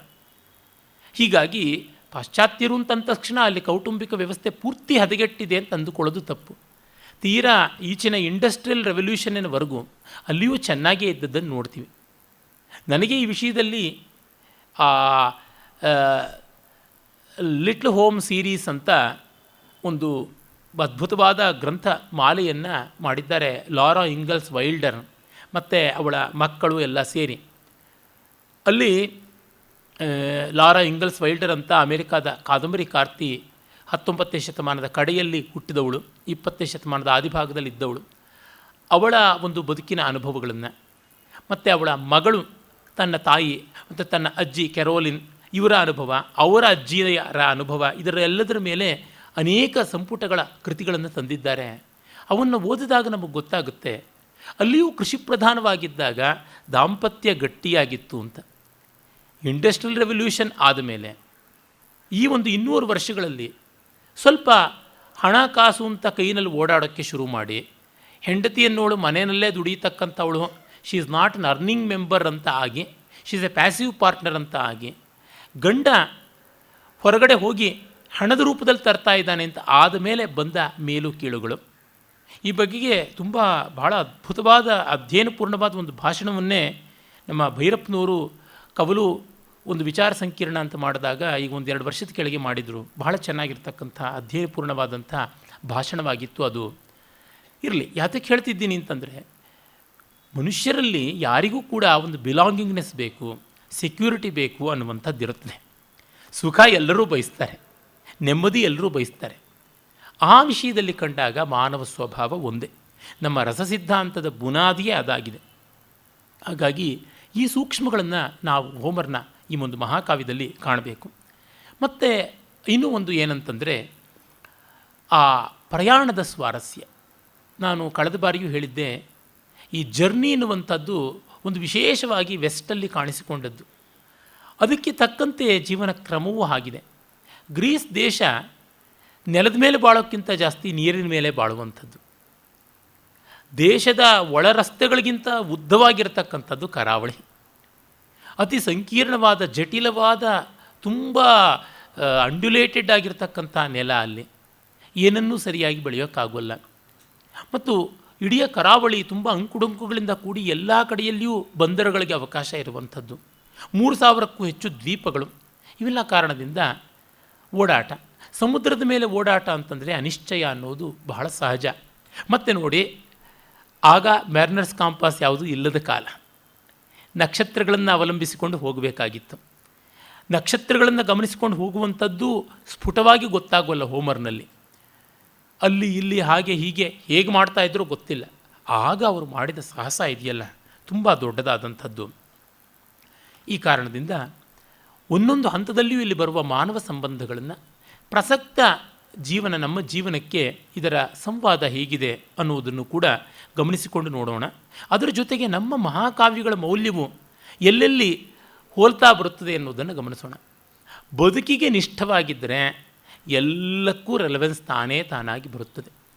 ನನಗೆ ಎಲ್ಲಿಯೂ ಕೂಡ ಹೋಮರ್ನ ಓದುವಾಗಲಿ, ವರ್ಜಿಲ್ನ ಓದುವಾಗಲಿ, ನನಗೆ ಶೇಕ್ಸ್ಪಿಯರ್ನ ಓದುವಾಗಲಿ ವಿಜಾತೀಯ ಅಂತ ಅನ್ನಿಸಲಿಲ್ಲ. ಕೆಲವೊಂದು ಆಚರಣೆಗಳು, ಹೆಸರುಗಳು, ದೇಶಗಳು, ಪ್ರಾಂತಗಳು, ಪ್ರಾಪರ್ ನೇಮ್ಸ್ ಅಲ್ಲಿ ಸ್ವಲ್ಪ ತೊಡಕು ಬರ್ಬೋದೇ ಹೊರತು ಮಿಕ್ಕಂತೆ ಮಾನವ ಸ್ವಭಾವ ಒಂದೇ. ಶೇಕ್ಸ್ಪಿಯರ್ನೇ ಹೇಳ್ತಾನಲ್ಲ, ಯಾರನ್ನು ಚಿವುಟಿದ್ರೂ ಅವನು ರಕ್ತ ಸುರಿಸ್ತಕ್ಕಂಥದ್ದೇನೆ, ಯಾರಿಗೂ ಸುಖ ಸುಖವೇ, ದುಃಖ ದುಃಖವೇ, ಹಾಗೆ ಇರ್ತಕ್ಕಂಥದ್ದು. ಹೊಡೆದ್ರೆ ಅಳ್ತಾನೆ, ಚುಚ್ಚಿದ್ರೆ ಸುರಿಸ್ತಾನೆ ರಕ್ತವನ್ನು ಅಂತ. ಇಲ್ಲಿ ನಾವು ಅವನು ಇಥಾಕ ರಾಜ ಅಂತ ನಾವು ನೋಡ್ತೀವಿ. ಆ ಕಾಲದ ರಾಜ ಅಂತಂದರೆ ನಾವು ಈ ಹಳ್ಳಿಯ ಒಬ್ಬ ಮುಖಂಡ ಅನ್ನುವ ರೀತಿಯಲ್ಲಿ ನೋಡಬಹುದು. ಸಣ್ಣ ಸಣ್ಣ ಬುಡಕಟ್ಟುಗಳು, ಆ ಬುಡಕಟ್ಟುಗಳಿಗೆ ಒಬ್ಬ ನಾಯಕ ಅಂತ ಆ ರೀತಿಯಾಗಿದ್ದದ್ದು. ತುಂಬ ದೊಡ್ಡ ಚಕ್ರವರ್ತಿ ರಾಜ ಈ ಥರದ ಇಂಪೀರಿಯಲ್ ರೋಮ್ ಅಂತ ಏನಿದೆ ಆ ರೀತಿ ಕಲ್ಪನೆ ಮಾಡ್ಕೊಳ್ಳೋಕ್ಕಾಗಲ್ಲ. ಆ ಮಟ್ಟದಲ್ಲಿ ಯಾಕೆ 4ನೇ ಶತಮಾನ 5ನೇ ಶತಮಾನ ಕ್ರಿಸ್ತಪೂರ್ವದಲ್ಲಿದ್ದ ಅಥೆನ್ಸಿನ ಸುವರ್ಣಯುಗ ಪೆರಿಕ್ಲೀಸ್ ಮೊದಲಾದವ್ರದಿತ್ತಲ್ಲ, ಅಲೆಕ್ಸಾಂಡರ್ ಮತ್ತು ಅವನ ತಂದೆ ಫಿಲಿಪ್ ಅವರ ರೀತಿಯಲ್ಲೂ ಕಲ್ಪನೆ ಮಾಡ್ಕೊಳ್ಳೋಕ್ಕಾಗಲ್ಲ.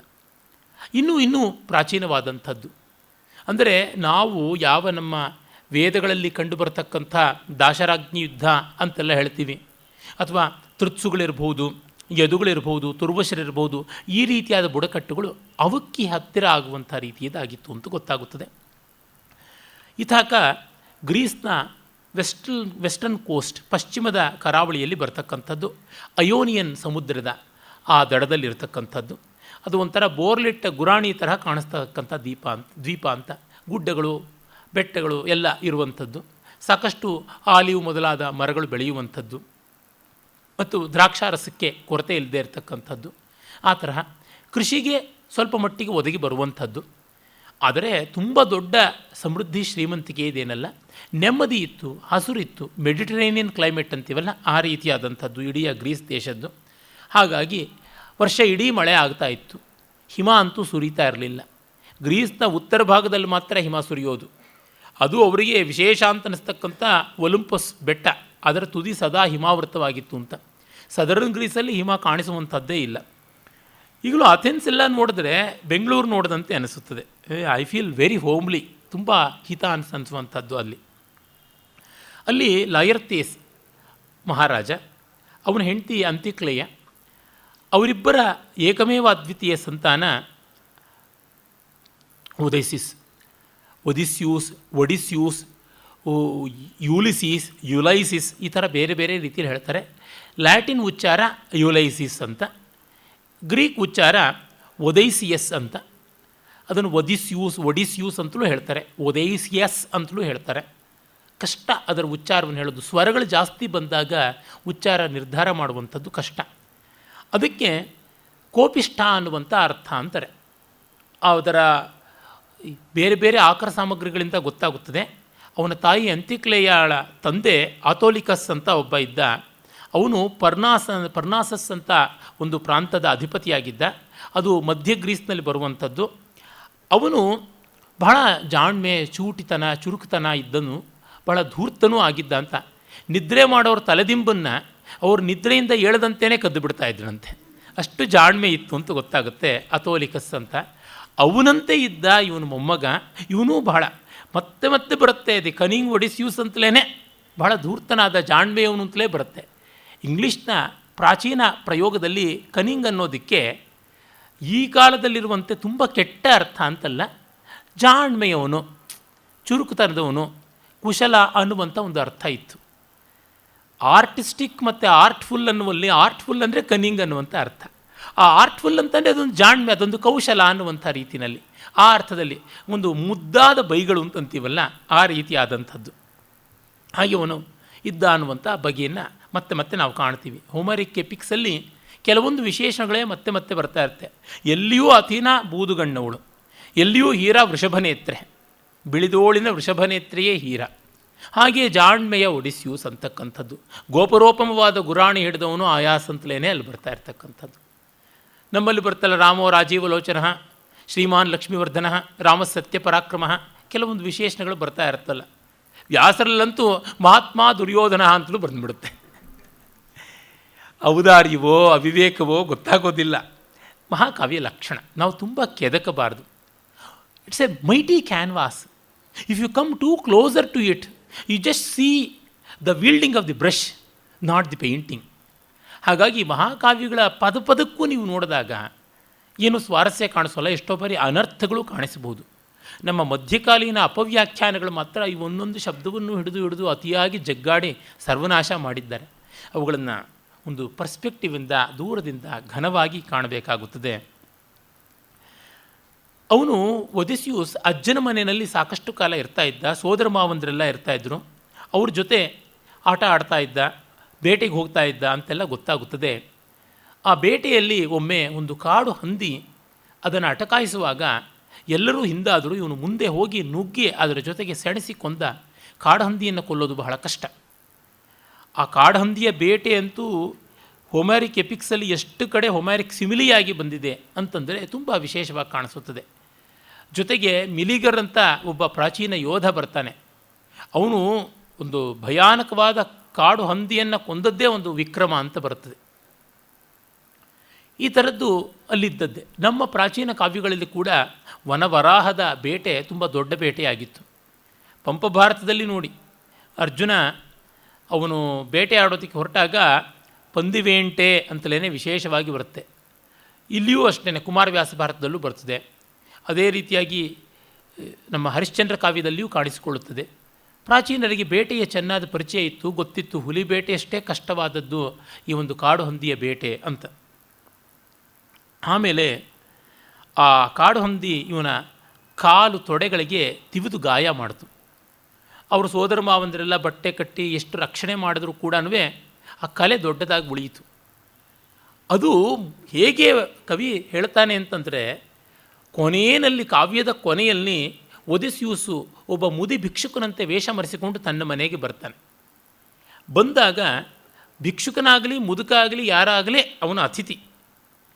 ಅಭ್ಯಾಗತಿ ಸ್ವಯಂ ವಿಷ್ಣು, ಅವನನ್ನು ಗೌರವಿಸಬೇಕು. ಹಾಗೆ ಗೌರವಿಸುವಾಗ ಅವನನ್ನು ಬಾಲ್ಯದಿಂದ ಎತ್ತಿ ಆಡಿಸಿರ್ತಕ್ಕಂಥ ಒಬ್ಬಳು ಯೂರಿಕ್ಲೇಯ ಅಂತ ದಾಸಿ ಇರ್ತಾಳೆ. ಆ ದಾಸಿ ಇವನ ಕಾಲು ತೊಳಿತಾಳೆ. ಅವನು ಹಾಗೂ ದೀಪದ ಕಡೆಗೆ ತಾನು ಕೂತ್ಕೊಂಡ್ರೆ ಗೊತ್ತಾಗ್ಬಿಡುತ್ತೆ ಕಲೆ, ಅವಳು ಗುರ್ತು ಹಿಡಿದು ಬಿಡ್ತಾಳೆ ಅಂತ ದೀಪಕ್ಕೆ ಬೆನ್ನು ಹಾಕಿ ಕೂತ್ಕೋತಾನೆ. ಆದರೆ ಅವಳಿಗೆ ಸ್ಪರ್ಶದಿಂದಲೇ ಗೊತ್ತಾಗ್ಬಿಡುತ್ತೆ ನನ್ನ ಒಡೆಯನ ಕಾಲಿನ ಗಾಯ ಇದು ಅಂತ, ನೀನೇ ಒಡಿಸ್ಯೂಸ್ ಅಲ್ವಾ ಅಂತ ಹೇಳ್ತಾನೆ. ಆಗ ಅವಳು ಬಾಯಿ ಮುಚ್ಚಿಸಿ, ಇಲ್ಲ ನಾನು ಹೌದೇ ಆದರೂ ಈಗ ಬಾಯಿ ಬಿಡಬಾರ್ದು ನೀನು ಅಂತೆಲ್ಲ ಹೇಳಿಬಿಟ್ಟು ಎಚ್ಚರ ಮಾಡ್ತಾನೆ. ಆ ಸಂದರ್ಭದ ಮಾತುಗಳು ತುಂಬ ಚೆನ್ನಾಗಿವೆ. ಏನಂದರೆ ಅವಳು ಪಾಪ ಗದ್ಗದಳಾಗಿ ಆಶ್ಚರ್ಯದಿಂದ ಸಂತೋಷದಿಂದ ಕೇಳ್ತಾಳೆ, ರಾಣಿಗೆ ಹೇಳಲ್ಲ ಅಂತ. ಖಂಡಿತ ಬೇಡ ಅಂತಾನೆ.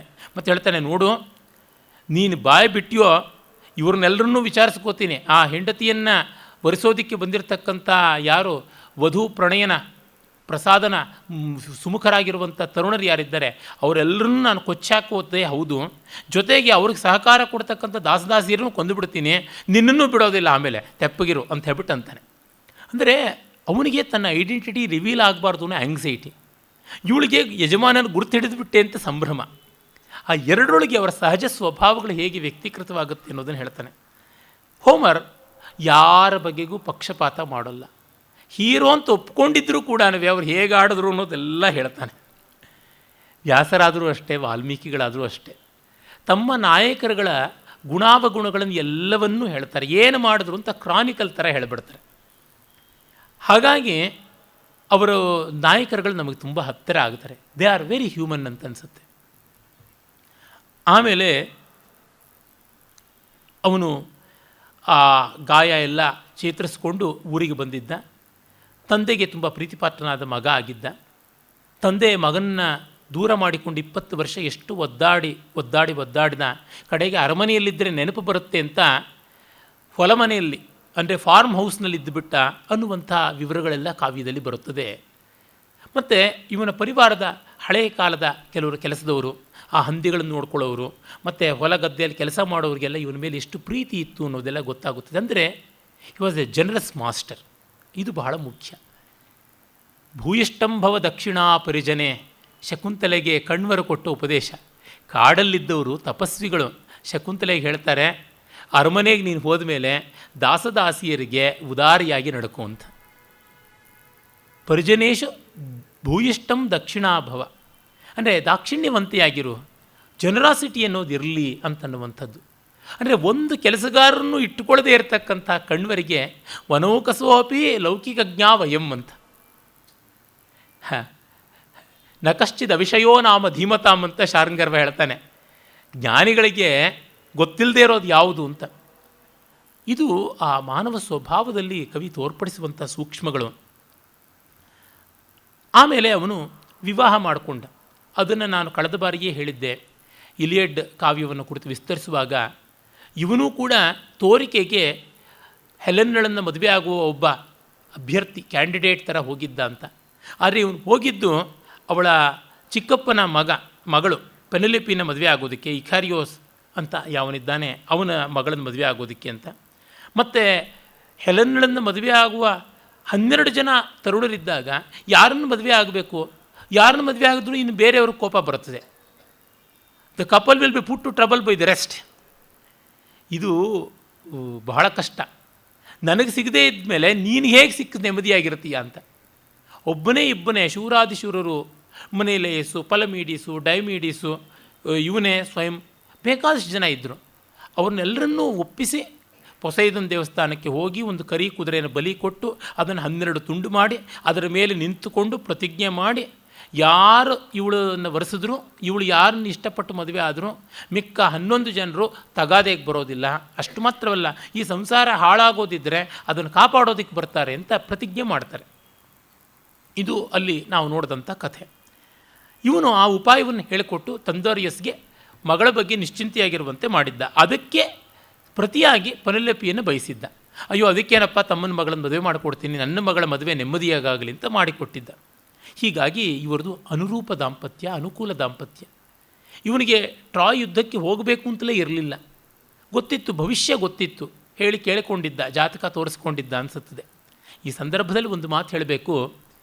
ನಮ್ಮ ಈ ಹೊತ್ತಿನ ಜಾತಕದ ಕುಂಡಲಿಯ ಎಷ್ಟೋ ವಿವರಗಳು ಗ್ರೀಕರು ಸೇರಿಕೊಟ್ಟು ಮಾಡಿಕೊಂಡಿದ್ದು. ಅದನ್ನು ವರಾಹಮಿಹಿರನೇ ಒಪ್ಪಿಕೊಂಡಿದ್ದಾನೆ. ರೋಮನರು, ಗ್ರೀಕರು ಋಷಿ ಸಮಾನರಾದವರು ಈ ಒಂದು ಜ್ಯೋತಿಷ್ಯ ಶಾಸ್ತ್ರದಲ್ಲಿ ತುಂಬ ಅಸಾಮಾನ್ಯವಾದ ವಿಕ್ರಮವನ್ನು ಪಡೆದಿದ್ದಾರೆ ಅಂತ. ಯಾಕೆಂದರೆ ನಮ್ಮ ಇಡೀ ವೇದವಾಂಗ್ಮಯದಲ್ಲಿ ಎಲ್ಲಿಯೂ ಗ್ರಹಗಳ ಹೆಸರು ಇಲ್ಲ, ನಕ್ಷತ್ರಗಳ ಹೆಸರು ಮಾತ್ರ ಇದೆ. ಗ್ರಹಗಳ ಉಲ್ಲೇಖ ಬರುವಂಥದ್ದು, ಅದರಿಂದ ವಾರಗಳಾಗಿದ್ದು, ಅದೆಲ್ಲವೂ ಕೂಡ ಪಾಶ್ಚಾತ್ಯರಿಂದ ಅಂದರೆ ಗ್ರೀಕರಿಂದ ನಮಗೆ ಬಂದಿದ್ದು. ನಮ್ಮಿಂದ ಅವರು ಹೋದರು, ಅವರಿಂದ ನಮಗಿದು ಬಂತು. ಕೆಲವರು ವಿದ್ವಾಂಸರು ಈಗಲೂ ಹೇಳ್ತಾರೆ, ಈ ಕೇಂದ್ರ ಮೊದಲಾದಂಥ ಎಷ್ಟೋ ಶಬ್ದಗಳು ಅಷ್ಟೇಕೆ ಈ ಒಂದು ಜಾತಕದ ಕುಂಡಲಿಯನ್ನು ಹಾಕುವ ಸಂದರ್ಭದಲ್ಲಿ ಬಳಕೆ ಮಾಡತಕ್ಕಂಥ ಎಷ್ಟೋ ಶಬ್ದಗಳು ಆ ಕಡೆಯಿಂದಲೇ ಬಂದಿವೆ ಅಂತ ಕೂಡ ಹೇಳ್ತಾರೆ. ಅದರ ಸತ್ಯಾಸತ್ಯತೆಗಳು ಇಂದೂ ಚರ್ಚಾಸ್ಪದವೇ ಆಗಿವೆ, ನಿಜ. ಆದರೆ ಗ್ರೀಕರ ಕೊಡುಗೆ ತುಂಬ ದೊಡ್ಡದು ಅಂತ. ಮತ್ತು ಹೋಮರ್ನಲ್ಲಿ ಎಲ್ಲಿಯೂ ಕೂಡ ಗ್ರಹಗಳ ಒಂದು ವರ್ತನೆ ಇತ್ಯಾದಿ ಬರೋಲ್ಲ. ಕಣಿ ಕೇಳಿದ್ದು ಭಗವತ್ ಸಂದೇಶ ಅಂತಲೇ ಬರುತ್ತದೆ. ಹಾಗಾಗಿ ಇದೆಲ್ಲ ಬೆಳೆದಿದ್ದು after Homer, not pre Homer or not even the time of Homer ಅಂತ ಗೊತ್ತಾಗುತ್ತದೆ. ಅಂದರೆ ಅಲೆಕ್ಸಾಂಡರ್ನ ದಂಡಯಾತ್ರೆಯ ಕಾಲದ ಹೊತ್ತಿಗೆ ಇವೆಲ್ಲ ಬೆಳೆದು ನಮ್ಮ ಕಡೆಗೆ ವಾಪಸ್ ಬಂದದ್ದು ಅಂತ ತಿಳಿಯುತ್ತದೆ. ಆದರೆ ದೇವತೆಗಳನ್ನು ನಂಬುತ್ತಾ ಇದ್ದರು, ಶಕುನಗಳನ್ನು ನಂಬುತ್ತಾ ಇದ್ದರು. ಶಕುನಗಳಂತೂ ಇಲ್ಲಿ ತುಂಬ ದೊಡ್ಡ ಪಾತ್ರವನ್ನು ವಹಿಸುತ್ತವೆ. ಇವನಿಗೂ ನಂಬಿಕೆ ಇತ್ತು. ಆ ಪ್ರಕಾರವಾಗಿ 20 ವರ್ಷ ತಾನು ಪತ್ನಿ ಪುತ್ರರಿಂದ ದೂರ ಇರಬೇಕಾಗುತ್ತದೆ ಟ್ರಾಯ್ ಯುದ್ಧ ಅಂತಂದರೆ ಅಂತ ಅವನು ಹೋಗಿರಲಿಲ್ಲ. ಮತ್ತು ಅವನನ್ನು ಹುಡುಕಿಕೊಂಡು ಬಂದರು. ಮನೆಲೇಸಿಗೆ ಗೊತ್ತಿತ್ತು ಇವನು ಬಹಳ ಕುಶಾಗ್ರ ಬುದ್ಧಿಯವನು, ಇವನಿಲ್ಲದೇ ಇದ್ದರೆ ತನ್ನ ಪಕ್ಷ ಗೆಲ್ಲುವುದು ಕಷ್ಟ ಅಂತ. ಜೊತೆಗೆ ಒಳ್ಳೆಯ ಯೋಧ ಕೂಡ ಆಗಿದ್ದ ಅಂತ. ಇವನ ಬಿಲ್ಲು ಬಹಳ ಬಲವಾದಂಥ ಬಿಲ್ಲು. ಆಗಲೇ ರಾಮಸ್ವಾಮಿಯವರು ಹೇಳಿದ್ರಲ್ಲ, ಮದುವೆಯಾಗಿ 22 ವರ್ಷ 23 ವರ್ಷ ಆದಮೇಲೆ ಇವನು ಬಿಲ್ಲಿನ ಹೆದೆಯೇರಿಸಿಬಿಟ್ಟು 7 ಕೊಡಲಿಗಳ ಮೂಲಕ ಹಾದು ಹೋಗುವಂತೆ ಬಾಣ ಬಿಡಬೇಕಾಯಿತು ಅಂತ. ಆ 7 ಕೊಡಲಿಗಳ ಮೂಲಕ ಬಾಣ ಹಾದು ಹೋಗುವುದು ಅದು ಭಾರತದಲ್ಲೂ ಕಲ್ಪನೆ ಇದೆ. ನಮ್ಮ ಬೌದ್ಧ ಜಾತಕ ಕಥೆಗಳಲ್ಲಿ ಬೇಕಾದಂತೆ ಬರುತ್ತದೆ. ಯಾಕೆ, ಬಂಧುಲ ಮಲ್ಲ ಅಂತ ಒಬ್ಬ ಮಲ್ಲ ಇದ್ದ, ಬುದ್ಧನ ಕಾಲದಲ್ಲಿದ್ದ. ಬುದ್ಧನಿಗೆ ತುಂಬ ಆತ್ಮೀಯರಾಗಿದ್ದ ರಾಜರುಗಳಲ್ಲಿ ಒಬ್ಬ, ಆತ್ಮೀಯರಾಗಿದ್ದಂಥ 5 ಜನ ರಾಜರುಗಳ ಪೈಕಿ ಒಬ್ಬ ಶ್ರಾವಸ್ತಿಯ ಪ್ರಸೇನಜಿತ್. ಪ್ರಸೇನಜಿತ್ತನಿಗೆ ಸೇನಾಪತಿಯಾಗಿದ್ದವನು ಬಂಧುಲ ಮಲ್ಲ. ಅವನು ಮಲ್ಲಗಣದವನು. ಮಲ್ಲಗಣ, ಕೋಲಿಯಗಣ, ಶಾಕ್ಯಗಣ ಇವೆಲ್ಲ ಕೂಡ ಹಿಮಾಲಯದ ಹತ್ತಿರದಲ್ಲೇ ಇದ್ದಂಥವು. ಶಾಕ್ಯಗಣಕ್ಕೆ ಸೇರಿದವನು ಬುದ್ಧ, ಮಲ್ಲಗಣಕ್ಕೆ ಸೇರಿದವನು ಬಂಧುಲ ಮಲ್ಲ. ಆ ಮಲ್ಲಗಣದಲ್ಲಿ ಅವನಿಗೆ ಸರಿಯಾದ ಟ್ರೀಟ್ಮೆಂಟ್ ಸಿಗಲಿಲ್ಲ. ಅದು ಒಂದು ಡೆಮೋಕ್ರೆಟಿಕ್ ರಿಪಬ್ಲಿಕ್ ಆದಂಥದ್ದು, ಇವೆಲ್ಲ ಗಣತಂತ್ರ. ಅಲ್ಲಿ ಬಂಧುಲ ತಕ್ಷಶಿಲೆಯಲ್ಲೆಲ್ಲ ಹೋಗಿ ತುಂಬ ದೊಡ್ಡ ವಿದ್ಯಾಭ್ಯಾಸ ಮಾಡಿಕೊಂಡು ಬಂದಿದ್ದರು. ತಮ್ಮ ಜನ ಇಂಟರ್ನಲ್ ಪಾಲಿಟಿಕ್ಸ್ ಮಾಡಿಬಿಟ್ಟು ಗಣಸೇನಾನಿಯ ಸ್ಥಾನ ಕೊಡಲಿಲ್ಲ ಅಂತ ಅವನು ಬೇಸತ್ತು ಗಣತಂತ್ರ ವ್ಯವಸ್ಥೆ ಇಲ್ಲದ ಸರ್ವ ಅಧಿಕಾರ ರಾಜನಿಗೆ ಇರುವಂಥ ಶ್ರಾವಸ್ತಿಯ ಪ್ರಸೇನಜಿತ್ತ ಸೇನಾಪತಿ ಆಗ್ತಾನೆ. ಅವನ ಹೆಂಡತಿ ಮಲ್ಲಿಕಾ. ಇರಲಿ, ಆಗ ಗಣತಂತ್ರದಲ್ಲಿ ಇವನು ಸೇನಾಧಿಪತಿಯಾಗಿ ಚಾಲೆಂಜ್ ಮಾಡಿದಾಗ, ಬಂಧುಲ ಮಲ್ಲ ಸೇನಾಧಿಪತಿ ಆಗೋದಕ್ಕೆ ಇವನಿಗೆ ಇಟ್ಟಂಥ ಟೆಸ್ಟ್ ಏನಂತಂದರೆ 7 ಕೊಡಲಿಗಳ ಮೂಲಕವಾಗಿ ಬಾಣ ಹಾದು ಹೋಗುವಂತೆ ಆ ಕೊಡಲಿಗಳ ಕಣ್ಣು ಅಂತಿರುತ್ತಲ್ಲ, ಆ ಹಿಡಿಕೆಯ ಹತ್ತಿರ ಇರುತ್ತಲ್ಲ, ಐ ಆಫ್ ದಿ ಆ್ಯಕ್ಸ್ ಅಂತಾರಲ್ಲ, ಅದರ ಮೂಲಕ ಬಾಣ ಹಾದು ಹೋಗೋ ಥರ ಬಿಡಬೇಕು ಅಂತ. ಮತ್ತು 7 ಗೂಟಗಳನ್ನು ಇಟ್ಟಿರ್ತಾರೆ, ಒಂದೇ ಕತ್ತಿಯಿಂದ ಸವರಬೇಕು, ಸವರಿದ್ರೆ ಅಷ್ಟು ಕತ್ತರಿಸಲ್ಪಡಬೇಕು. ಆ ಗೂಟಗಳ ಒಳಗೆ ಕಬ್ಬಿಣದ ತುಂಡುಗಳನ್ನು ಇಟ್ಟಿರ್ತಾರೆ. ಇವನು 7 ಹೊಡಿತಾನೆ. ಆ ಕೊನೆಯದನ್ನು ಹೊಡೆಯುವಾಗ ಟಣ್ಣಂತ ಶಬ್ದ ಬರುತ್ತದೆ. ಆಗ ಅವನು ಗೊತ್ತಾಗುತ್ತೆ, ನನ್ನ ಮೋಸ ಮಾಡೋದಕ್ಕೆ ಹೀಗೆ ಮಾಡಿದ್ದಾರೆ, ಮರದ ಗೂಟ ಅಲ್ಲ ಲೋಹದ ಗೂಟ ಇಟ್ಟಿದ್ದಾರೆ, ನಾನು ಗೆದ್ದು ನಮ್ಮ ಜನಗಳ ಜೊತೆಗಿರೋಕ್ಕಾಗೋಲ್ಲ ಅಂತ ಬಂದುಬಿಡ್ತಾನೆ ಅಂತೆಲ್ಲ ಕಥೆ ಇದೆ. ಅದು ಹಾಗಿರಲಿ. ಯಾತಕ್ಕೆ ಅಂದರೆ ಈ ರೀತಿಯಾದ ಮೋಟಿವ್ಸ್ ಕೂಡ ನಮ್ಮಲ್ಲಿ ಕಾಣಿಸ್ಕೊಳ್ಳುತ್ತೆ.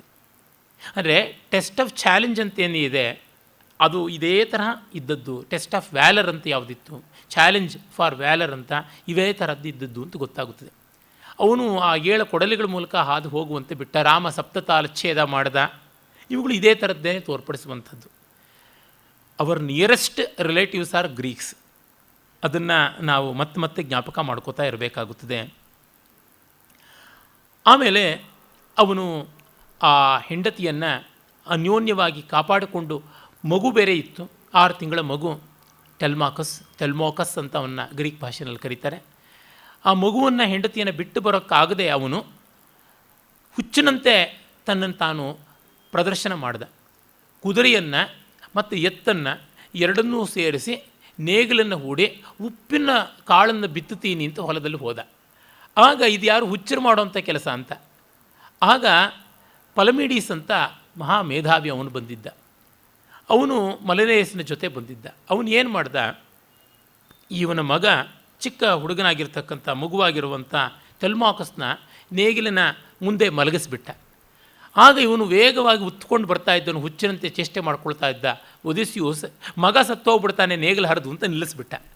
ಇಲ್ಲಿ ಮಾತ್ರ ವಿವೇಕ ಇದೆ, ಇಲ್ಲಿಲ್ಲ ಅಂದರೆ ಹೇಗೆ, ಇದು ಕಪಟ ಅಂತ ಗೊತ್ತಾಯಿತು.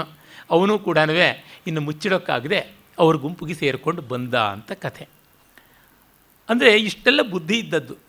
ಇವನಿಗಿಂತ ಚೆನ್ನಾಗಿರುವ ಬುದ್ಧಿ ಇದ್ದ ಪಲಮೀಡಸನ್ನು ಇವನೇ ಕೊಲ್ಲಿಸುವಂತೆ ಆದ. ಅದನ್ನು ಕಳೆದ ಬಾರಿಯ ಕಥೆ ಹೇಳಿದ್ದೆ, ಹಾಗಾಗಿ ನಾನು ವಿಸ್ತರಿಸೋದಕ್ಕೆ ಹೋಗೋದಿಲ್ಲ. ಇಂಥವನು 12 ದೋಣಿಗಳಲ್ಲಿ, ಹಡಗುಗಳಲ್ಲಿ ಸಾಕಷ್ಟು ಸೈನಿಕರ ಜೊತೆ, ಎಷ್ಟು ಸೈನಿಕರು ಅಂತ ಸಂಖ್ಯೆ ನಮಗೆ ಗೊತ್ತಾಗೋಲ್ಲ. ಆದರೆ ಎಲ್ಲ ನಾಶ ಆಗಿಬಿಟ್ಟು ಕಡೆಗೆ ಒಂದು ಹಡಗಿನಲ್ಲಿ 46 ಜನ ಮಾತ್ರ ಸೈನಿಕರು ಉಳ್ಕೊಂಡ್ರು ಅಂತ ಉಲ್ಲೇಖ ಬರುತ್ತೆ. ಅಂದರೆ ಸಾಮಾನ್ಯ ಒಂದು 100-200 ಜನದಷ್ಟು ಸೈನಿಕರು ಇದ್ದಿರಬಹುದೋ ಏನೋ ಒಂದು ಹಡಗಿನಲ್ಲಿ. ಒಟ್ಟಿನಲ್ಲಿ ಆ ಕಡೆಗೆ ಈ ಕಡೆಗೆ ರೋ ಮಾಡೋದಕ್ಕೆ ಸಾಕಷ್ಟು ಜನ ಬೇಕಾಗ್ತಾರೆ. ಮತ್ತು ಇನ್ನೊಂದಷ್ಟು ಜನ ಹೀಗಿದ್ದಿರಬೇಕು ಅಂತ ಅನಿಸುತ್ತದೆ. ಆ ಹಡಗುಗಳಲ್ಲಿ ಹೋಗಿ 10 ವರ್ಷ ಮುತ್ತಿಗೆ ಹಾಕಿ 10ನೇ ವರ್ಷದ ಕಡೆ ಒಂದು 50-55 ದಿವಸಗಳಲ್ಲಿ ಯುದ್ಧ ಮುಗಿದು ಮತ್ತೆ ವಾಪಸ್ ಬಂದರು. ಅಲ್ಲಿಂದ ಕಾವ್ಯದ ಕಥಾನಕ ಆರಂಭ. ಆದರೆ ಈ ಕಥಾನಕ ಆರಂಭವಾಗೋದು ಎಲ್ಲಿ ಅಂತಂದರೆ 9 ವರ್ಷಗಳ ಕೊನೆ 10ನೇ ವರ್ಷದ ತುದಿಯಲ್ಲಿದ್ದಾನೆ. ಅಂದರೆ 10 ವರ್ಷದ ಯುದ್ಧ ಆಗಿ ಮತ್ತೆ 10 ವರ್ಷ, ಅಂದರೆ 20ನೇ ವರ್ಷದ ಕಡೆಯ ಭಾಗದಲ್ಲಿದ್ದಾನೆ. ಆಗ ಇವನು ಕ್ಯಾಲಿಪ್ಸೋ ಅಂತಕ್ಕಂಥ ಒಬ್ಬ ಅಪ್ಸರೆಯ ಅಧೀನದಲ್ಲಿದ್ದಾನೆ. ಅವಳು ಹಲವು ವರ್ಷಗಳಿಂದ ಇವನನ್ನು ಬಿಟ್ಟೇ ಇಲ್ಲ.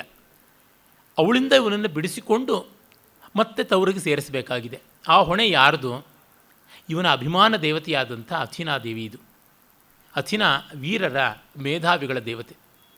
ನನಗಂತೂ ಬಹಳ ಇಷ್ಟ ದೇವತೆ. ಗ್ರೀಕರ ಇಷ್ಟ ದೇವತೆಗಳಲ್ಲಿ ಅಥಿನಾ ಒಬ್ಬಳು. ಅವಳು ಜ್ಞಾನ ದೇವತೆ. ನಾನು ಕಳೆದ ಬಾರಿ ಕೂಡ ಹೇಳಿದ್ದೀನಿ, ನಮ್ಮ ಮಹಾ ಸರಸ್ವತಿ ಇದ್ದಂತೆ ಅಂತ. ಏಕಕಾಲದಲ್ಲಿ ಕ್ಷಾತ್ರ ಬ್ರಾಹ್ಮ ಎರಡರ ಪ್ರತಿನಿಧಿ ಅವಳು. ಜ್ಯೂಸನ ತಲೆಯಿಂದ ಬಂದವಳು. ಆಪಾದ ಮಸ್ತಕ ಕವಚ ತೊಟ್ಟು ಗುರಾಣಿ ಹಿಡಿದು ಈಟಿಯನ್ನು ಹಿಡಿದವಳು. ಈಟಿ 12 ಮೊಳ ಉದ್ದ ಇರುತ್ತೆ. ಅದರ ತುದಿಯಲ್ಲಿ ಮರದ್ದೇ ಆಗಿರುತ್ತೆ, ತುದಿಯಲ್ಲಿ ಮಾತ್ರ ಕಂಚಿನ ತುದಿಯನ್ನು ಇಟ್ಟಿರ್ತಾರೆ. ಆ ರೀತಿಯಾದ ಈಟಿ ಅವಳು ಹಾಗಿದ್ದವಳು. ಅವಳು ಇವನ ಪರವಾಗಿ ದೇವಲೋಕದಲ್ಲಿ ಒಲಿಂಪಿಯಾನ್ ದೇವತೆಗಳ ಮುಂದೆ ಒಲಿಂಪಸ್ ಸ್ವರ್ಗದಲ್ಲಿ ತನ್ನ ತಂದೆ ಮಹಾದೇವ ಜ್ಯೂಸನಿಗೆ ಹೇಳ್ತಾಳೆ, ಅವನು ಆ ಥರ ಕ್ಯಾಪ್ಸೋ ಅಪ್ಸರೆಯ ಸೆರೆಯಲ್ಲಿದ್ದಾನೆ, ಇವನನ್ನು ಬಿಡುವಂತೆ ಇಲ್ಲ, ಇವನು ಸಮುದ್ರ ತೀರದಲ್ಲಿ ಹೋಗಿ ತನ್ನ ಊರಿನ ಪಶ್ಚಿಮ ದಿಕ್ಕಿನ ಕಡೆಗೆ ನೋಡ್ತಾ ಇದ್ದಾನೆ ಅಂತ. It's A very touching picture. ನೋಡಿ, ಅವಳು ಅಪ್ಸರೆ. ಅದು ಬೇರೆ ಹೇಳಿದ್ದಾಳೆ, ನೀನು ನನ್ನ ಜೊತೆ ಇರೋದಿದ್ದರೆ ನಿನ್ನ ಅಜರಾಮರನ್ನಾಗಿ ಮಾಡಿಬಿಡ್ತೀನಿ ಅಂತ. ಅವನೇನು ಏಕಪತ್ನಿ ವ್ರತ ಅಲ್ಲ, ನಮ್ಮ ರಾಮಂತರ ಅಂತ ಆಗಿದ್ದಿದ್ರೆ ತೊಂದರೆ ಇಲ್ಲಪ್ಪ, ಅರ್ಥ ಇದೆ ಅಂತ. ಅವನು 10 ಹೆಣ್ಣುಗಳ ರುಚಿ ನೋಡಿದವನು. ಆದರೂ ಇದು ಬೇಡ ಅಂತ ತವರಿನ ಕಡೆಗಿದ್ದಾನೆಂದರೆ ಮತ್ತು ಇವನು ಏನೂ ಸತ್ಯವಾದಿ ಅಂತ ಏನಲ್ಲ, ಕನಿಂಗ್ ಅಂತಲೇ ಹೇಳಿದ್ದೀವಿ. ಮತ್ತು ಹೊಟ್ಟೆ ಕಿಚ್ಚಿದ್ದವನು, ಪಲಮೀಡಿಸನ್ನು ಕೊಲಿಸಿದವನು, ಶಿಶುಹತ್ಯೆ ಮಾಡಿದವನು, ಅಂಥ ಮಹಾವೀರ, ಟ್ರಾಯ್ನ ಮಹಾ ರಾಜಕುಮಾರನಾಗಿದ್ದವನು, ಅಂದರೆ ಕ್ರೌನ್ ಪ್ರಿನ್ಸ್ ಆಗಿದ್ದಂಥ ಹೆಕ್ಟೋರ್ನ ಮಗ ಅಲೆಕ್ಸಾಂಡರ್, ಅವನನ್ನು ಎಳೆ ಮಗುವಿನ ಶತ್ರುಶೇಷ ಇರಬಾರ್ದು ಅಂತ ಎಲ್ಲರೂ ಕೊಲ್ಲೋದಕ್ಕೆ ಅಂಜಿಕೊಂಡಾಗ ಇವನು ತಗೊಂಡು ಟ್ರಾಯ್ನ ಗೋಡೆಗೆ ರಪ್ಪಂತ ಬಡಿದು ಕೋಟೆ ಗೋಡೆಗೆ ಕೊಂದಿದ್ದ. ಈ ಥರದವನು ಅಂದರೆ ಈಸ್ ಅಬ್ಸಲ್ಯೂಟ್ಲಿ ಮಾರ್ಟಲ್ ಲೈಕಸ್. ನಮ್ಮಂತೆ ಎಲ್ಲ ರಾಗದ್ವೇಷ ಇರುವವನು ತವರಿನ ಹಂಬಲ ಅಷ್ಟು ಕಾಡ್ತಾ ಇದೆ. ಇದು ತುಂಬ ದೊಡ್ಡ ಮೌಲ್ಯ ಅಂತ ಅನಿಸುತ್ತದೆ. ಹುಟ್ಟೂರು ಯಾರಿಗೂ ಬಿಡುವಂಥದ್ದಲ್ಲ. ಒಂದು ಲೋಕ ಸ್ಟ್ಯಾಂಡಿ ಅಂತ ಇರಬೇಕಲ್ವ, ನಮ್ಮದು ಅಂತನ್ನುವ ಒಂದು ನೆಲೆ ಬೇಕಲ್ವ. ಹಾಗೆ ನೋಡಿದಾಗ ಅವನಲ್ಲಿ ಅಳ್ತಾ ಇದ್ದಾನೆ. ಇವಳು ತನ್ನ ಹೆಂಡತಿಗಿಂತಲೂ ಮಿಗಿಲಾದ ಸುಂದರಿ, ಅಪ್ಸರೆ, ಆದರೂ ಬೇಡ ಅದು ಅಂತ ಬಿಟ್ಟಿದ್ದಾನೆ. ಹಾಗೆ ಅಂತ ಅವಳು ಬಲವಂತಕ್ಕೋ ಮತ್ತೊಂದಕ್ಕೋ ಮುಣಿಯೋಕ್ಕಾಗದೇ ಇಲ್ಲ, ಆದರೂ ಮನಸ್ಸಿಲ್ಲದ ಮನಸ್ಸಿಂದ ಇದ್ದಾನೆ. ಇದು ನಮಗೆ ನೋಡಿದಾಗ ಅನಿಸುತ್ತದೆ ಇದೂ ಕೂಡ ಒಂದು ದೊಡ್ಡ ಮೌಲ್ಯ ಅಂತ. ರಾಮ ತುಂಬ ದೊಡ್ಡ ಮೌಲ್ಯ, ಸಂದೇಹವೇ ಇಲ್ಲ, ಪ್ರಶ್ನಾತೀತವಾದ ಮೌಲ್ಯ. ಆದರೆ ಸಾಮಾನ್ಯವಾಗಿದ್ದವರು ಕೂಡ ಅಸಾಮಾನ್ಯವಾಗಿ ವರ್ತಿಸ್ತಾರಲ್ಲ, ಅದು ಒಂದು ದೊಡ್ಡ ಮೌಲ್ಯ. ಮತ್ತು ನಮ್ಮಂಥ ಮಾನವರಿಗೆ, ಸಾಮಾನ್ಯರಿಗೆ ಇಲ್ಲಿ ಒಂದು ಬೆಳಕು ಕಾಣುತ್ತದೆ. ಮನುಜರೊಳಗಾಗಾಗ ತೋರ್ಪ ಮಹನೀಯತೆಯೇ ಅನುವಾದ ಬ್ರಹ್ಮನದು ಮಂಕುತಿಮ್ಮ, ಇಲ್ಲಿಯೇ ಕಾಣಿಸ್ತಕ್ಕಂಥದ್ದು. The uncommon greatness somewhere and somehow it's surges high in the human nature, ಅದು ತುಂಬ ದೊಡ್ಡದು. ಅಂದರೆ ಆ ದೈವಾಂಶ, ಆ ಸತ್ವೋದ್ರೇಕ ಕಾಣಿಸುತ್ತದಲ್ಲ ಅದು. ಆಗ ಅವಳು ತಂದೆಗೆ ಬೇಡ್ಕೋತಾಳೆ. ಪುಣ್ಯವಶಾತ್ ಆ ಸಭೆಗೆ ಪೊಸೈದನ್ ಬಂದಿಲ್ಲ. ಅವನು ದೂರದ ಇಥಿಯೋಪಿಯನ್ನರು ಒಂದು ದೊಡ್ಡ ಸಂತರ್ಪಣೆ ಸಮಾರಾಧನೆ ಇವನಿಗೋಸ್ಕರ ಒಂದು ಯಜ್ಞ ಮಾಡಿದ್ದಾರೆ, ಅದಕ್ಕೆ ಹೊರಟಿದ್ದಾರೆ. ಅವರು ಇಥಿಯೋಪಿಯನ್ರಂತೂ ವಿಶೇಷ ಭಕ್ತಿಯಿಂದ ಸಮುದ್ರ ದೇವತೆಗೆ ನಡ್ಕೊಳ್ತಾ ಇರ್ತಾರೆ. ಹಾಗಾಗಿ ಅವನು ಹೋಗಿದ್ದಾನೆ. ಇನ್ ಇಸ್ ಆಬ್ಸೆನ್ಸಿಯಾ ಇಲ್ಲಿ ನಡೀತಾ ಇರತಕ್ಕಂಥ ಚರ್ಚೆ. ಆಗ ಒಡನೊಡನೆಯೇ ಅವಳು ಕ್ಯಾಲ್ಪ್ಸೋನ ಮುಷ್ಟಿಯಿಂದ ಇವನನ್ನು ಬಿಡಿಸ್ಕೊಂಡು ಬರೋದು ಇದೆಲ್ಲ ನಡೆಯುತ್ತದೆ. ಮತ್ತು ಇತ್ತ ಕಡೆ ಇವನು ಮನೆಗೂ ನೆಟ್ಟಿಗೆ ಮಾಡಬೇಕಲ್ವ, ಮನೆಗೆ ಇವನು ಬಂದ ತಕ್ಷಣ ಶತ್ರುಗಳಿರಬಾರದು, ಆ ಬಗ್ಗೆ ತಿಳುವಳಿಕೆ ಬೇಕು, ಮನೆಯಲ್ಲಿದ್ದವ್ರಿಗೆ ಒದಿಸ್ಯೂಸ್ ಬದುಕಿ ಬರ್ತಾನೆ ಅನ್ನೋ ಒಂದು ಹುಮ್ಮಸ್ಸು ತುಂಬಬೇಕು. ಈ ರೀತಿಯಾದ ಕೆಲಸ ಮಾಡೋದು, ಹೀಗೆ ಕಾವ್ಯ ಆರಂಭ ಆಗುತ್ತದೆ. ಆದರೆ ನಾನು ಮೊದಲೇ ಹೇಳಿದಂತೆ ಅದಕ್ಕೂ ಹಿಂದಿನ ಕಥೆಯನ್ನು ತೆಗೆದುಕೊಳ್ತಾ ಇದ್ದೀನಿ. ಆ ಟ್ರಾಯ್ ಯುದ್ಧ ಆದಾಗಲಿಂದ ಅವರು ಹೇಗೆ ಬಂದರು ಅಂತ. ಮೊದಲು ಅವರು ಹೊರಟು ಬಂದರು, 12 ಹಡಗುಗಳಲ್ಲಿ ಹೊರಟು ಬಂದರು. 1000 ಹಡಗಲ್ಲಿ ಹೊರಟದ್ದು ಎಲ್ಲರೂ. ಇವನದು 12 ಹಡಗು. ಒಬ್ಬೊಬ್ಬರಾಗಿ ಬಂದರು. ಅಗಮಮ್ನನ್ 100 ಹಡಗುಗಳಲ್ಲಿ ಹೋದವನು. ಅವನು ಸತ್ತೇ ಹೋಗ್ಬಿಟ್ಟು ಅವನ ಹೆಂಡತಿನೇ ಕೊಲೆ ಮಾಡಿಸ್ಬಿಟ್ಲು ಅವನನ್ನು. ಅದು ಮುಂದೆ ಬರುತ್ತೆ ಕಥೆ. ಇಫಿಜೀನಿಯಾ ಕೊಲೆ ಮಾಡಿಸಿದಳು. ಮತ್ತು ಇವನ ಮಗ ಅಂದರೆ ಅಗಮಮ್ನನ್ ಮತ್ತು ಇಫಿಜೀನಿಯಾರ ಸಂತಾನ ಒರೆಸ್ತಿಯಸ್, ಅವನು ಅದಕ್ಕೆ ಸೇಡು ತೀರಿಸ್ಕೊಂಡ. ಅದು ಮತ್ತೆ ಪಾಪದೇವತೆಗಳು ಕೆರಳಿದ್ರು. ಅಂದರೆ ಒಂದು ತಪ್ಪು ಮಾಡಿದರೆ, ಒಂದು ಅನ್ಯಾಯ ಮಾಡಿದರೆ ಅದು ಹೇಗೆ ಪರಂಪರೆಯಾಗಿ ಅಂಟಿಕೊಂಡು ಬರುತ್ತದೆ ಅನ್ನೋದನ್ನು ಗ್ರೀಕ್ ಮಹಾನಾಟಕಗಳು ಅತ್ಯದ್ಭುತವಾಗಿ ತೋರಿಸುತ್ತವೆ. ಇರಲಿ, ಇವನು ವಾಪಸ್ ಬರ್ತಾ ಇದ್ದಾಗ ದೊಡ್ಡ ಚಂಡಮಾರುತ ಬೀಸ್ತು. ಸಮುದ್ರ ಅಂದರೆ ಇರುವಂಥದ್ದೇನೆ. Sea means it is rough, ಅಲ್ಲಿಗೆ ಮುಗಿಯಿತು. ಆದರೆ ಅದನ್ನೆಲ್ಲವನ್ನು ದೈವದ್ವೇಷ ಅಂತ. ಯಾಕೆಂದರೆ ಇವರು ಟ್ರಾಯ್ ನಗರದ ಮೇಲೆ ಯುದ್ಧ ಮಾಡುವಾಗ ಟ್ರಾಯ್ ನಗರಾಭಿಮಾನಿ ದೇವತೆ ಆದಂತಹ ಅಪೊಲ್ಲೋನಿಗೆ ಅವಮಾನ ಆಗುವಂತೆ ನಡ್ಕೊಂಡ್ರು. ಅಷ್ಟು ಮಾತ್ರವಲ್ಲದೆ ಪ್ಯಾರಿಸ್ಸನಿಗೆ ಅಭಿಮಾನ ದೇವತೆಯಾದ ಸೌಂದರ್ಯಾಧಿದೇವತೆ ಅಫ್ರೋದಿತೆ, ಅವಳಿಗೆ ಅನ್ಯಾಯವಾಗುವಂತೆ ನಡ್ಕೊಂಡ್ರು. ಜೊತೆಗೆ ಯುದ್ಧ ದೇವತೆ ಏರಿಸನ ಮೇಲೆ ಇವರು ದೌರ್ಜನ್ಯ ಮಾಡಿದ್ದಾರೆ. ಅಷ್ಟೇಕೆ ಜ್ಯೂಸನಿಗೆ ಟ್ರಾಯ್ ಮೇಲೆ ತುಂಬ ಅಭಿಮಾನ ಇತ್ತು. ಒಂದು ಅಭಿಮಾನಾಸ್ಪದವಾದ ನಗರ ಅಂತಂದಿದ್ದ. ಅದನ್ನು ಸುಟ್ಟು ಬಂದಿದ್ದಾರೆ. ಆ ನಗರವನ್ನು ಕಟ್ಟಿದ್ದು ಇಬ್ಬರು, ಅಪೊಲ್ಲೋನ್ ಮತ್ತು ಪೊಸೈದನ್, ಸಮುದ್ರ ದೇವತೆ ಮತ್ತು ಜ್ಞಾನ ದೇವತೆ. ಅವನು ಸ್ವಲ್ಪ ಮಟ್ಟಿಗೆ ಬೆಳಕಿನ ದೇವತೆ, ಕಲಾಭಿಮಾನಿ ದೇವತೆಯೂ ಹೌದು, ವೀರಾಭಿಮಾನಿ ದೇವತೆಯೂ ಹೌದು, ಧನುರ್ವೇದದ ದೇವತೆಯೂ ಹೌದು. ಆ ದೇವತೆಗಳಿಗೆಲ್ಲ ಅಪಚಾರ ಆಗುವಂತೆ ಮಾಡಿದ್ರಿಂದ ನೀವು ನೆಮ್ಮದಿಯಾಗಿ ಹೇಗೆ ಹೋಗ್ತೀರಾ ಅಂತ ಪ್ರತಿಯೊಬ್ಬರ ಮೇಲೂ ಪ್ರತೀಕಾರ ಮಾಡಿದ್ರು. ಹೀಗೆ ಸಮುದ್ರವನ್ನು ಕೆರಳಿಸಿ ಬಿಟ್ಟರು ಅಂತ ಕವಿ ಹೇಳ್ತಾನೆ. ನಮಗೆ ಏನೋ ತೊಂದರೆ ಆದರೆ ಯಾವುದೋ ದೇವಿ ದೇವತೆಗಳಿಂದ ಆಯಿತು, ಅದನ್ನು ಪರಿಹಾರ ಮಾಡೋದಕ್ಕೆ ಇವ್ರಿಗೆ ನಡ್ಕೊಂಡ್ರೆ ಆಯಿತು ಅಂದರೆ ಎಷ್ಟೋ ಸಮಾಧಾನ. ಪ್ಲೇಗಿಂದ ನಮಗೆ ತೊಂದರೆ ಆಯಿತು ಅಂದರೆ ಪ್ಲೇಗಮ್ಮ ಅಂತಲೇ ನಾವು ದೇವರನ್ನು ಮಾಡಿಬಿಡ್ತೀವಿ. ಸಿಡುಬಿಂದ ತೊಂದರೆ ಆಯಿತು ಅಂತಂದರೆ ಬಂಗಾಳದಲ್ಲೆಲ್ಲ ನೋಡಿ ಶೀತಲಾದೇವಿ ಅಂತಂತಾರೆ. ನಮ್ಮಲ್ಲೂ ಇದೆ, ಮಾರಮ್ಮ ಅಂತೆಲ್ಲ ಹೇಳ್ತೀವಿ. ಅಲ್ಲಿ ಶೀತಾಳೆ ಅಂತಂದರೆ ಸಿಡುಬು, ಶೀತಾಲಾದೇವಿ ಅಂತಲೇ ಕರೀತಾರೆ. ಹಾಗೆ ಪ್ರತಿಯೊಂದಕ್ಕೂ ಉಂಟು. ಆ ಮಾತ್ರಕ್ಕೆ ಬಂದರೆ ಏಡ್ಸಮ್ಮ ಅಂತ ಬೇರೆ ಈಚೆಗೊಬ್ಬ ದೇವಿ ಹುಟ್ಟಿದ್ದಾಳೆ. ತುಂಬ ಜನಕ್ಕೆ ಗೊತ್ತಿಲ್ಲ ಏಡ್ಸ್ ಅಮ್ಮ ಅಂತ. ಅಂದರೆ ನಮ್ಮವರು ಎಲ್ಲವನ್ನೂ ದೇವತೆಗಳನ್ನಾಗಿ ಮಾಡ್ತಾರೆ. It's A beautiful thing. ಯಾಕೆಂದರೆ ಜನಕ್ಕೆ ಒಂದು ಧೈರ್ಯ ಬೇಕಲ್ವ, ಒಂದು ವಿಶ್ವಾಸ ಒಂದು ಬೇಕಲ್ವ. ತಾಯ್ತಾ ಕಟ್ಟಿಸ್ಕೊಂಡಿದ್ದೀನಿ, ದೇವ್ರ ಪೂಜೆ ಮಾಡಿದ್ದೀನಿ, ನನಗೇನೂ ಆಗೋಲ್ಲ ಅಂತಂದರೆ ಅವನು ಹೆದರಿ ಸಾಯೋದಿಲ್ಲ. ಒಂದು ಎಲ್ಲೋ ಓದಿದ ಜೋಕ್, ಮೃತ್ಯುದೇವತೆಯನ್ನು ಯಮ, ನೋಡು ನಮ್ಮ ನರಕದಲ್ಲಿ ಅಕೌಂಟ್ಸ್ ಕ್ಲಿಯರ್ ಮಾಡಬೇಕು, ಡೆಫಿಸಿಟ್ ಆಗಿದೆ, ಒಂದು 100 ಜನರನ್ನು ಕೊಂದುತ್ತಾ ಅಂತ. ಹೋದರೆ 3000 ಜನ ಸತ್ತೋಗ್ಬಿಟ್ಟಿದ್ದಾರೆ. ಹೇಳ್ತಾನೆ, ನಾನು ವೇಕೆನ್ಸಿ ಇಟ್ಟಿದ್ದು ನರಕದಲ್ಲಿ ಕೂಡ ಶಿಕ್ಷೆ ಕೊಡೋದಕ್ಕೆ ವೇಕೆನ್ಸಿ ಇರುತ್ತಲ್ಲ, ಕುಂಬಿ ಪಾಕಕ್ಕೆ ಕೆಲವ್ರನ್ನ ಹಾಕು, ಹಸಿಪತ್ರವನಕ್ಕೆ ಕೆಲವ್ರನ್ನ ಹಾಕು, ಹೀಗೆಲ್ಲ ವೈತರಣಿನಲ್ಲಿ ಕೆಲವ್ರನ್ನ ಅದ್ದು, ಈ ಥರ ಉಂಟು. ಅವ್ರಿಗೆ ಶಿಕ್ಷೆ ಕೊಡೋಕ್ಕೂ ಭಟ್ರಿರಬೇಕಲ್ಲ, ಜಾಸ್ತಿ ಹ್ಯಾಂಡ್ಸ್ ಇಲ್ಲ, ಅವರೇ ಎಷ್ಟು ಅಂತ ಓವರ್ ಟೈಮ್ ಮಾಡ್ಯಾರು. ಇನ್ನು ಹೊಸ ಅಪಾಯಿಂಟ್ಮೆಂಟ್ ಮಾಡ್ಕೊಳ್ಳೋದಕ್ಕೆ ಪೂರ್ತಿ ನಮ್ಮ ದೇವಸಭೆಯಿಂದ ಅಪ್ರೂವಲ್ ಆಗಿ ಬರಬೇಕು. ಮತ್ತು ಪ್ರಳಯ ದೇವತೆ ಲಯಕಾರಕನಾದ ಮಹಾದೇವ ಅಪ್ರೂವಲ್ ಕೊಡಬೇಕು, ಅವನು ಬಂದು ಇನ್ಸ್ಪೆಕ್ಟ್ ಮಾಡಬೇಕು. Yes, we really have deficit of people, more hands are lacking, efficient hands ಇಲ್ಲ, ಎಕ್ಸ್ಪರ್ಟ್ಸ್ ಇಲ್ಲ, ಜೂನಿಯರ್ಸನ್ನು ಪ್ರಮೋಟ್ ಮಾಡಬೇಕು, ಸೀನಿಯರ್ಸ್ಗೆ ಇನ್ನೂ ಗ್ರ್ಯಾಚ್ಯುಟಿ ಪ್ರಾವಿಡೆಂಟ್ ಫಂಡ್ಗೆ ಅವಕಾಶ ಕೊಡಬೇಕು. ಹೀಗೆ ನರಕದ್ದೇ ಬೇರೆ, ಅದರದ್ದು ಬೇಕಾದಷ್ಟು ಲಾಜಿಸ್ಟಿಕ್ಸ್ ಇದೆ. ನಮ್ಮಲ್ಲಿ ಅದರ ಬಗ್ಗೆನೂ ತುಂಬ ಚೆನ್ನಾಗಿ ಕೆಲಸ ಮಾಡಿದ್ದಾರೆ. ತೆಲುಗು ಫಿಲ್ಮ್ ಫೀಲ್ಡಲ್ಲಿ ಎಷ್ಟು ಚೆನ್ನಾಗಿ ಮಾಡಿದ್ದಾರೆ. ಯಮಗೋಲದಿಂದ ಮೊದಲುಗೊಂಡು ಮೊನ್ನೆ ಬಂದ ದೊಂಗ ಯಮ ಸಿನಿಮಾವರೆಗೂ ಎಲ್ಲ ಉಂಟು. ಅಂದರೆ ಹೀಗಾಗಿ ನೀನು ಎಲ್ಲ ಬಿಟ್ಟು 2900 ಜನರನ್ನು ಎಕ್ಸ್ಟ್ರಾ ತಂದುಬಿಟ್ಟಿಯಲ್ಲ ಅಂದರೆ, ಮಹಾಪ್ರಭು ನಂದೇನೂ ತಪ್ಪಿಲ್ಲ, 100 ಜನರ ಕೊರಳಿಗೆ ಪಾಶ ಹಾಕಿದ್ದು. ಅರೆ ಅದನ್ನು ನೋಡಿ ಹೆದರ್ಕೊಂಡು ಸತ್ತಂಥವರು 2900 ಜನ, ನಾನೇನು ಮಾಡಲಿ ಅಂತ. ಅವ್ರ ಸಾವಾಗ ನಾನಾ ಹೊಣೆ. ಅವಶ್ಯ ಬರೆದು ಬ್ರಹ್ಮನ ಕೇಳೋ ಅಷ್ಟೇ, ನನಗೆ ಗೊತ್ತಿಲ್ಲ, ನಾನು ಇಷ್ಟೇ ಮಾಡಿದ್ದು ಅಂತ. ಹೀಗಾಗಿ ಧೈರ್ಯಕ್ಕಾಗಿ ಇವೆಲ್ಲರನ್ನೂ ದೇವತೆಗಳು ಅಂತ ನಾವು ಅಂದುಕೊಳ್ಳಬಹುದು. ಆ ಚಂಡಮಾರುತ ಬೀಸಿ ಥ್ರೇಸ್ ಅನ್ನುವ ರಾಜ್ಯದ ದಕ್ಷಿಣ ತೀರದಲ್ಲಿದ್ದ ಇಸ್ಮಾರಸ್ ಅನ್ನುವಂಥ ಒಂದು ಭೂಶಿರ, ಅಂದರೆ ಕೇಪ್ ಆಫ್ ಇಸ್ಮಾರಸ್, ಅಲ್ಲಿವರೆಗೂ ಕೊಚ್ಕೊಂಡು ಹೊರಟೋಗ್ಬಿಡುತ್ತೆ ಇವರ ಹಡಗುಗಳು. ಹೇಗೋ 12 ಹಡಗುಗಳು ಒಟ್ಟಾಗತ್ವೆ. ಅಲ್ಲಿ ಸೈಕೋನಿಯನ್ಸ್ ಅಂತ, ಸೈಕೋನಿ ಜನಾಂಗದವರು ಅಂತ ಒಬ್ಬರು ಇರ್ತಾರೆ.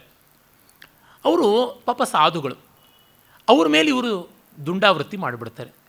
ಈ ಸೋಲ್ಜರ್ ಆ್ಯಟಿಟ್ಯೂಡ್ ಅಂತ ಇದೆಯಲ್ಲ, ಆ ತರಹ ತಮಗೇನು ಬೇಕೋ ಅದನ್ನು ದೌರ್ಜನ್ಯ ಮಾಡಿ ಕಿತ್ಕೊಂಡು ಬಿಡ್ತಾರೆ. ಮಾಂಸ ಬೇಕೇ ಮಾಂಸ, ಪ್ರಾಣಿಗಳು ಬೇಕೇ ಪ್ರಾಣಿಗಳು, ಗಿಣ್ಣು, ಚೀಸ್ ಇತ್ಯಾದಿ ಎಲ್ಲವನ್ನು ತೊಗೊಂಡ್ಬಿಡ್ತಾರೆ.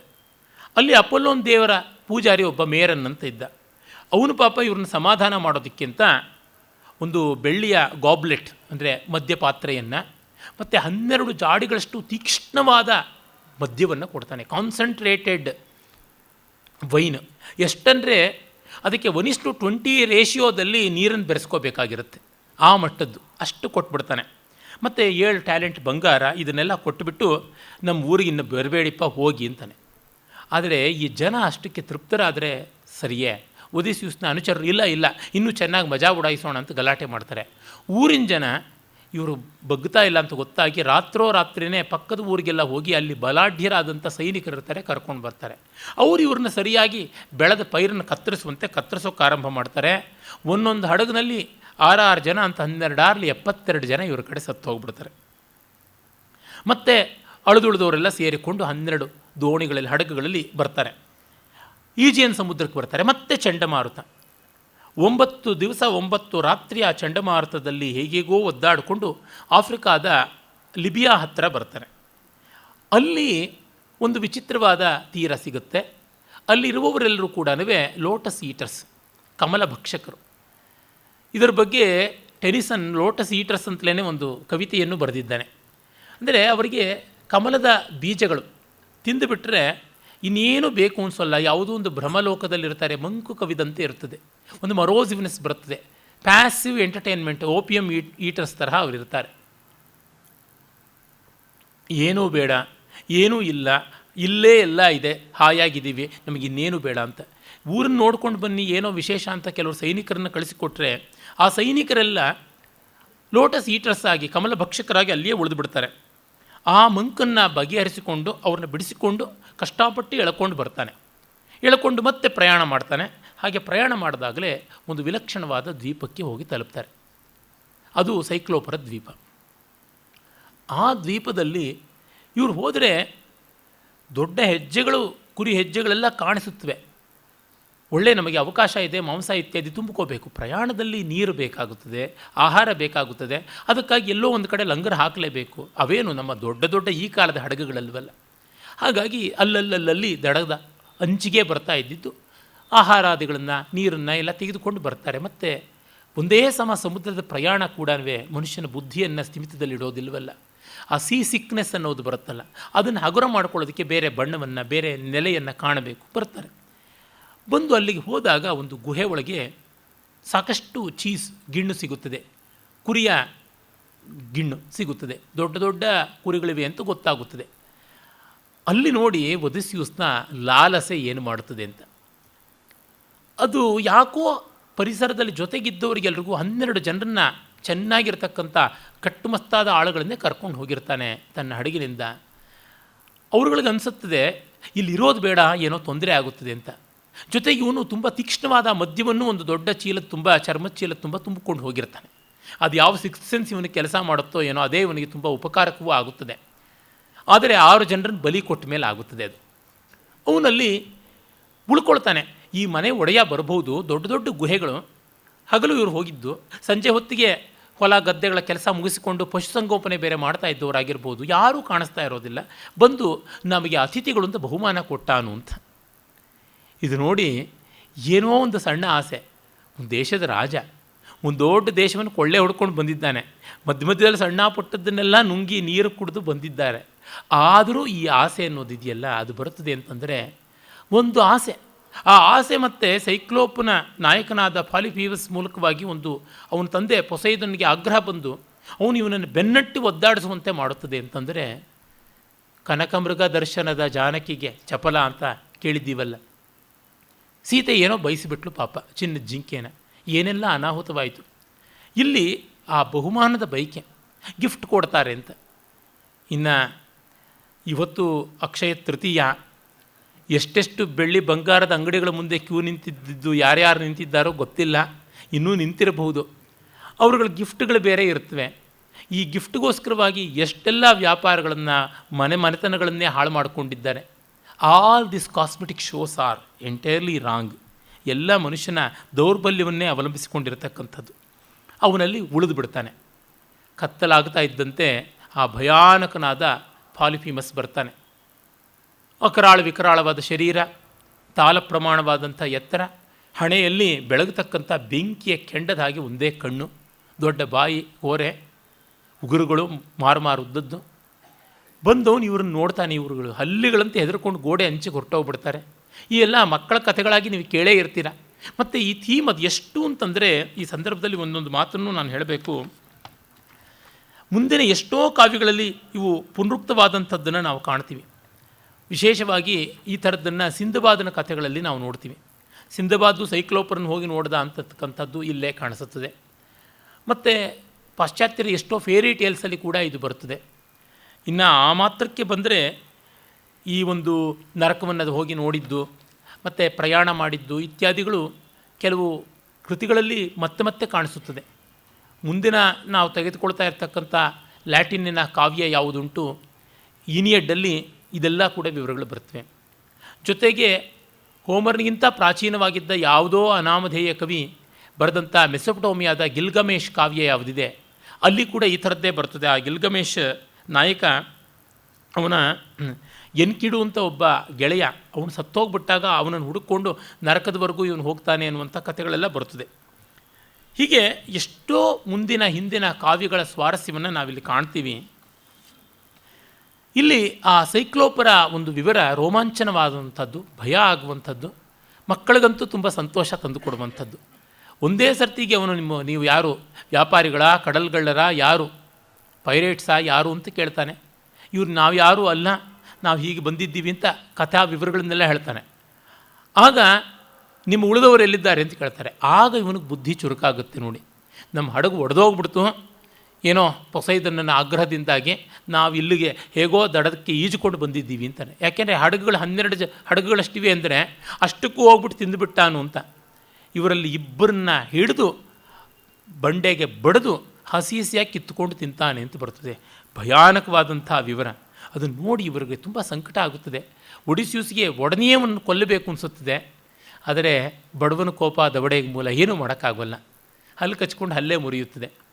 ರಾತ್ರಿ ಅವನು ಆ 2 ಮನುಷ್ಯರ ತಿನ್ನುವಿಕೆ ಆದಮೇಲೆ ಒಂದಷ್ಟು ಕುರಿ ಹಾಲು ಕುಡಿದು ಮಲ್ಕೋತಾನೆ. ರಾಶಿ ಕುರಿಗಳು ಹಾಲು ಕರೆದಿರ್ತಾನೆ, ಕುಡಿದು ಒಂದು ದೊಡ್ಡ ಬಂಡೆಯನ್ನು ಮುಚ್ಚಿ ಮಲ್ಕೋತಾನೆ.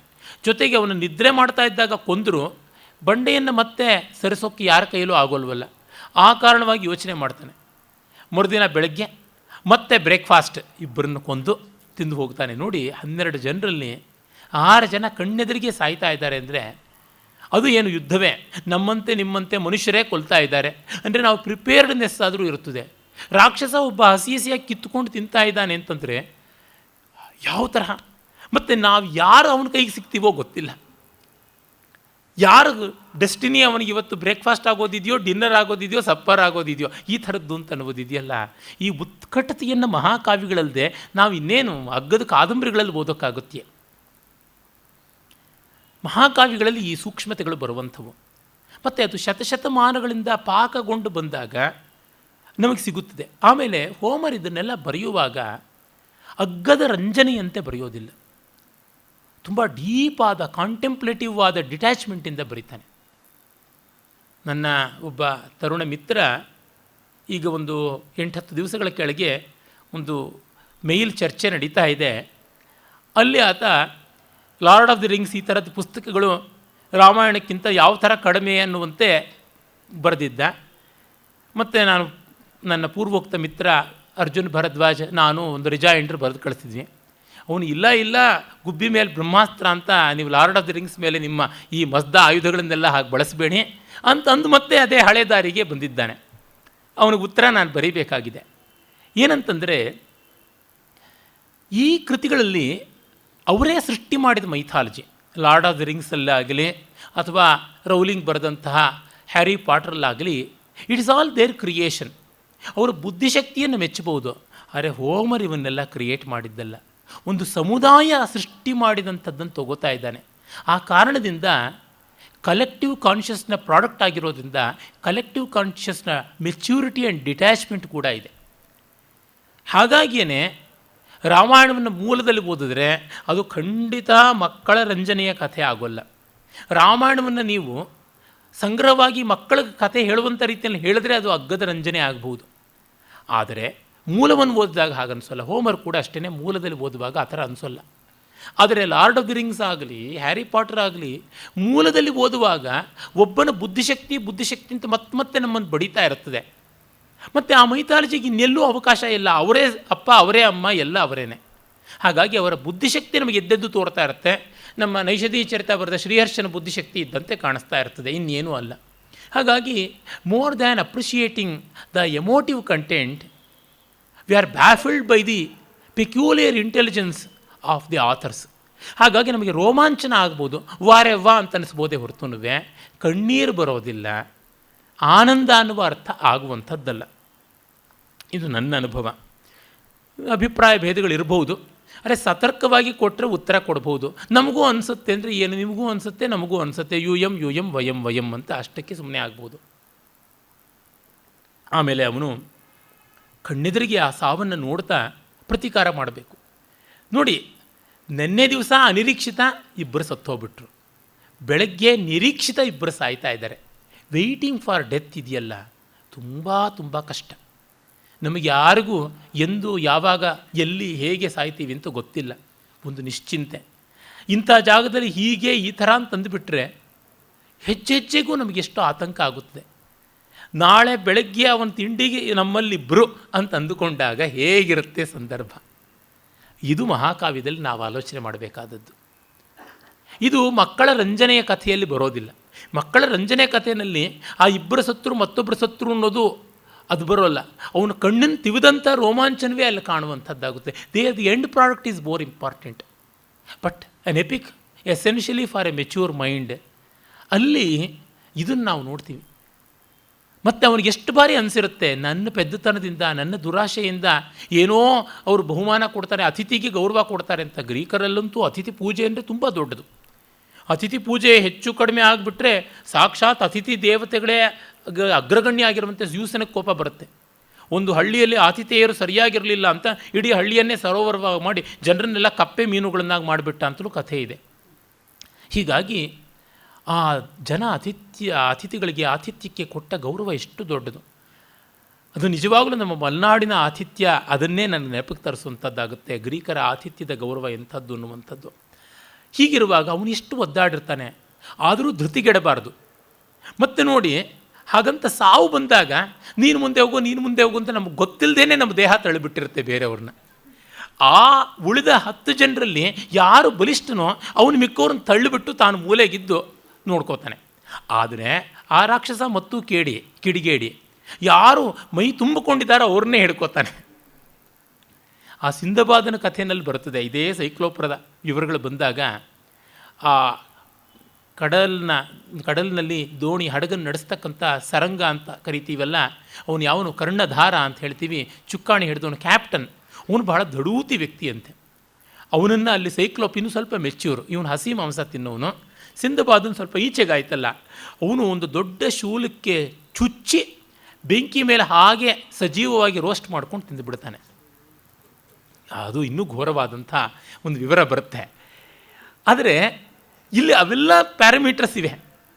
ನನಗೆ ಬಲ ಇದ್ದರೂ ಮೈ ಕಸುವು ತುಂಬಿಕೊಂಡಂತೆ ಕಾಣಬಾರ್ದು, ನಾನು ಮೂಲೆಗೆ ಹೋಗಬೇಕು, ನಾನು ಬದುಕಬೇಕು, ಮಿಕ್ಕವರು ಯಾರಾದರೂ ಇಬ್ಬರು ಸಾಯಲೇಬೇಕು. ಅಂದರೆ ಒಂದೊಂದು ಹಂತಕ್ಕೂ ಅವನ ಕೈಗೆ ಬಂದಾಗ, ರಪ್ಪನೆ ಅಪ್ಪಳಿಸಲ್ಪಡುವಾಗ ಕವಿ ಹೇಳ್ತಾನೆ, ತಲೆ ಚಿಪ್ಪು ಒಡೆದು ಮಿದುಳು ಚೆಲ್ಲಿತು ನೆಲದ ಮೇಲೆ ಅಂತ ಬರೀತಾನೆ. ಇದನ್ನೆಲ್ಲ ಕಾಮ್ ಅಂಡ್ ಕೂಲಾಗಿ ಬರೀತಾನೆ ಕವಿ. Is A narrator. ಅದಕ್ಕೆ ಯಾವ ಅಲಂಕಾರಗಳು ಹಾಕೋಲ್ಲ, ಏನೂ ಇಲ್ಲ, ಎಂಥದ್ದೂ ಇಲ್ಲ, ಯಾವುದೂ ಅಲ್ಲ. ಈ ಡಿಸ್ಪ್ಯಾಷನೇಟ್ ಆದಂಥ ಎಪಿಕ್ ರೈಟಿಂಗ್ ತುಂಬ ತುಂಬ ಕಷ್ಟ. ಆಮೇಲೆ ಬಂಡೆಯನ್ನು ಮತ್ತೆ ಮುಚ್ಚಿಟ್ಟು ಹೋಗ್ತಾನೆ, ಇವ್ರು ಯಾರೂ ತಪ್ಪಿಸ್ಕೊಂಡು ಹೋಗಬಾರ್ದು ಅಂತ. ಅವ್ರು ಎಷ್ಟೆಲ್ಲ ಪರೀಕ್ಷೆ ಮಾಡ್ತಾರೆ, ಹೊರಗೆ ಹೋಗೋಕ್ಕಾಗೋಲ್ಲ. ಅವನು ಹೇಳ್ತಾನೆ, ಈಗ ನಾವು ಹೊರಗೆ ಹೋಗೋಕ್ಕಾಗೋಲ್ಲ, ನಮ್ಮೆಲ್ಲ ಧೈರ್ಯ ಕ್ರೋಢೀಕರಿಸ್ಕೊಳ್ಬೇಕು ಅಂತ. ಉಳಿದವರು ಯಾರು 8 ಜನ ಉಳಿದಿದ್ದಾರೆ. ನಾವು ಮತ್ತೆ ಅವನು ಬಂದಾಗ ಅವನನ್ನು ಕೊಲ್ಲೋಕ್ಕಾಗೋದಿಲ್ಲ, ಯಾಕೆಂದರೆ ಬಂಡೆಯನ್ನೇ ಅವನೇ ತೆಗೆಯಬೇಕು. ಅದಕ್ಕೋಸ್ಕರವಾಗಿ ಅವನ ಕಣ್ಣನ್ನಾದರೂ ಹಾಳು ಮಾಡೋಣ. ಒಟ್ಟಿನಲ್ಲಿ ಈ 4 ಜನ ಇನ್ಯಾರು ಸಾಯ್ತಾರೋ ನಮ್ಮಲ್ಲಿ ಗೊತ್ತಿಲ್ಲ, ಅವರೆಲ್ಲರ ಪ್ರಾಣದ ಸೇಡನ್ನು ತೀರಿಸ್ಕೊಳ್ಬೇಕು ಅಂತ ಅವನು ಒದಿಸಿಯೂಸ್ ತೀರ್ಮಾನ ಮಾಡಿಕೊಂಡು, he is the leader, he has to make the decision. ಇಂಥ ಟೈಮ್ನ ಡಿಸಿಷನ್ ಮೇಕಿಂಗ್ ಇದೆಯಲ್ಲ, ಅದು ಬಹಳ ಮುಖ್ಯ. ಅಲ್ಲಿ ಒಂದು ದೊಡ್ಡ ಓಕ್ ಮರದ ನೇರವಾಗಿರ್ತಕ್ಕಂಥ ಒಂದು ತೊಲೆ ಇರುತ್ತದೆ, ಲಾಗ್. ಅದನ್ನು ಅವನು ಆಯ್ಕೆ ಮಾಡ್ಕೊಳ್ತಾನೆ. ಅವನು ಅದನ್ನು ತನ್ನ ಊರೆಗೋಲಾಗಿ ಮಾಡ್ಕೊಳ್ಬೇಕು ಅಂತ ತಂದಿಟ್ಟಿರ್ತಾನೆ ಸೈಕ್ಲೋಪ್. ಅದು 3 ಆಳು ಉದ್ದದ್ದಾಗಿರುತ್ತೆ, ಅಂದರೆ ಹತ್ತತ್ರ ಒಂದು 18 ಅಡಿ ಉದ್ದದ್ದು. ಆ ಒಂದು ಓಕ್ನ ಮರವನ್ನು, ತೊಲೆಯನ್ನು ತಗೊಂಡು ಅದರ ತುದಿಯನ್ನು ಚೂಪಾಗಿ ಹೆರೆದು ಅವರ ಕತ್ತಿಗಳಲ್ಲಿ ಮತ್ತೆ ಅದನ್ನು ಒಲೆಗಿಡ್ತಾರೆ. ನಿಗಿ ಅಂತ ಕಾಯೋದಿಕ್ಕೆ ಅಂತ ಬಿಡ್ತಾರೆ. ಅಷ್ಟೊತ್ತಿಗೆ ಸಂಜೆ ಆಗುತ್ತೆ, ಬರ್ತಾನೆ, ಯಥಾ ಪ್ರಕಾರ ಸಪ್ಪರ್ ಇನ್ನಿಬ್ಬರಂತ ಕೊಂದು ತಿಂತಾನೆ. ತಿಂದಾಗ ಇವನು ಅವನನ್ನು ರಂಜಿಸಿಕೊಂಡು ಹಾಡು ಹಸೆ ಎಲ್ಲ ಹೇಳಿಕೊಂಡು ಅವನಿಗೆ ತನ್ನ ಕಾನ್ಸಂಟ್ರೇಟೆಡ್ ವೈನನ್ನು ಕೊಡ್ತಾನೆ. ಈ ಅಮಲು ಬರತಕ್ಕಂಥ ಮದ್ಯವನ್ನು, ದ್ರಾಕ್ಷಾರಸವನ್ನು ಕುಡಿ ಅಂತ. ಕುಡಿದು ಅವನು ತತ್ತರಿಸಿ ತುಂಬ ಸಂತೋಷಪಟ್ಟು ಇನ್ನಷ್ಟು ಮತ್ತಷ್ಟು ಅಂತಾನೆ, ಮತ್ತಷ್ಟು ಬಗೆದು ಕೊಡ್ತಾನೆ. ಆಗ ಕೇಳ್ತಾನೆ, ನೀನು ಯಾರು ಅಂತ ಹೇಳ್ತಾನೆ. ಆಗ ನೋಡಿ, ಇಲ್ಲಿ ತುಂಬ ಸುಂದರವಾದ ಸ್ವಾರಸ್ಯಕಾರಿಯಾದಂಥ ಉತ್ತರ ಬರುತ್ತದೆ. ನಮಗೆಲ್ಲ ಗೊತ್ತೇ ಇರತಕ್ಕಂಥದ್ದು ಉತ್ತರ ಏನು ಅಂತಕ್ಕಂಥದ್ದು. ತನ್ನ ಹೆಸರನ್ನು ಅವನು ವೈತಿಸ್ ಅಂತ ಹೇಳ್ತಾನೆ. ಗ್ರೀಕ್ ಭಾಷೆಯಲ್ಲಿ ವೈತಿಸ್ ಅಂತಂದರೆ ನೋ ಮ್ಯಾನ್ ಅಂತ, ನೋ ಬಡಿ ಅಂತ. ಆ ಒದಿಸ್ಯೂಸ್ನಲ್ಲೇ ವೈತಿಸ್ ಇದೆ. ಈ ಒದಿಸ್ಯೂಸ್ ಅನ್ನೋದಕ್ಕೆ ಕೋಪಿಷ್ಟ ಅನ್ನುವಂಥ ಒಂದು ಅರ್ಥ ಅಂತ ಅವ್ರ ತಾತನೇ ಇಟ್ಟಿದ್ದು ಅಂತ. ಒದೋಸ್ ಅನ್ನೋದಕ್ಕೆ ಗ್ರೀಕ್ ಭಾಷೆಯಲ್ಲಿ ಹಾದಿ ಅಂತ, ಒದಯೇಸ್ ಅಂತನ್ನೋದಕ್ಕೆ ಓಡಾಡುವಿಕೆ, ಪ್ರಯಾಣ ಅಂತಲೂ ಅರ್ಥ ಇದೆ. ಈ ಒಂದು ಶಬ್ದಗಳಿಂದಲೂ ಬಂದಿರಬಹುದಾ ಒಡಿಸ್ಯೂಸ್ನ ಹೆಸರು ಅಂತ ನೋಡ್ಬೋದು. ಇಡೀ ಕಾವ್ಯ ಪ್ರಯಾಣವನ್ನೇ ಕುರಿತಂಥದ್ದು. ಹಾಗಾಗಿ ವೈತಿಸ್ ಅಂತ ನನ್ನ ಹೆಸರು ಅಂತಾನೆ. ಅದು ಮುಂದೆ ಅವನು ಲೆಕ್ಕ ಹಾಕ್ಕೊಂಡಿರ್ತಾನೆ. ಇವನು ಕಣ್ಣು ಹೋದ ತಕ್ಷಣ ಬಾಯಿ ಬಡ್ಕೋತಾನೆ, ಅಕ್ಕಪಕ್ಕ ಇವನು ಥರದವರೇ ಇರ್ತಾರೆ. ಅವರೆಲ್ಲ ಬಂದಾಗ ಯಾರು ಏನು ಮಾಡಿದ್ರು ಅಂದರೆ ನನ್ನ ಹೆಸರು ಹೇಳ್ತಾನೆ. ಆಗ ಯಾರೂ ಇಲ್ಲ, ನೋ ಮ್ಯಾನ್ ಹರ್ಟ್ ಮೀ ಅಂತಂದರೆ ಯಾರೂ ಇಲ್ಲ ಅಂತ ಅವ್ರು ಸುಮ್ಮನೆ ಹೋಗ್ತಾರೆ ಅಂತ ಇಷ್ಟರ ಮಟ್ಟಿಗೆ ಯೋಚನೆ ಮಾಡಿ ಅಂತಂದರೆ this is where he is canny, he shrewd ಅಂತ ಗೊತ್ತಾಗುತ್ತದೆ. ಮತ್ತು ನೋಡಿ, ಅವನ ಸ್ಯಾಡಿಸಮ್ ಯಾವ ಥರ ಇದೆ ಸೈಕ್ಲೋಪನದ್ದು. ಮತ್ತೆ ಹೇಳ್ತಾನೆ ನಮ್ಮನ್ನು ಬಚಾವ್ ಮಾಡು ಅಂತ. ನೋಡು, ನೀನು ಇಷ್ಟೆಲ್ಲ ಒಳ್ಳೆ ಮದ್ಯ ಕೊಟ್ಟಿದ್ದಕ್ಕೋಸ್ಕರ ನಿನಗೊಂದು ಗಿಫ್ಟ್ ಕೊಡ್ತೀನಿ, ಏನಂದರೆ ಕಡೇನಲ್ಲಿ ನಿನ್ನನ್ನು ತಿಂತೀನಿ ಅಂತ.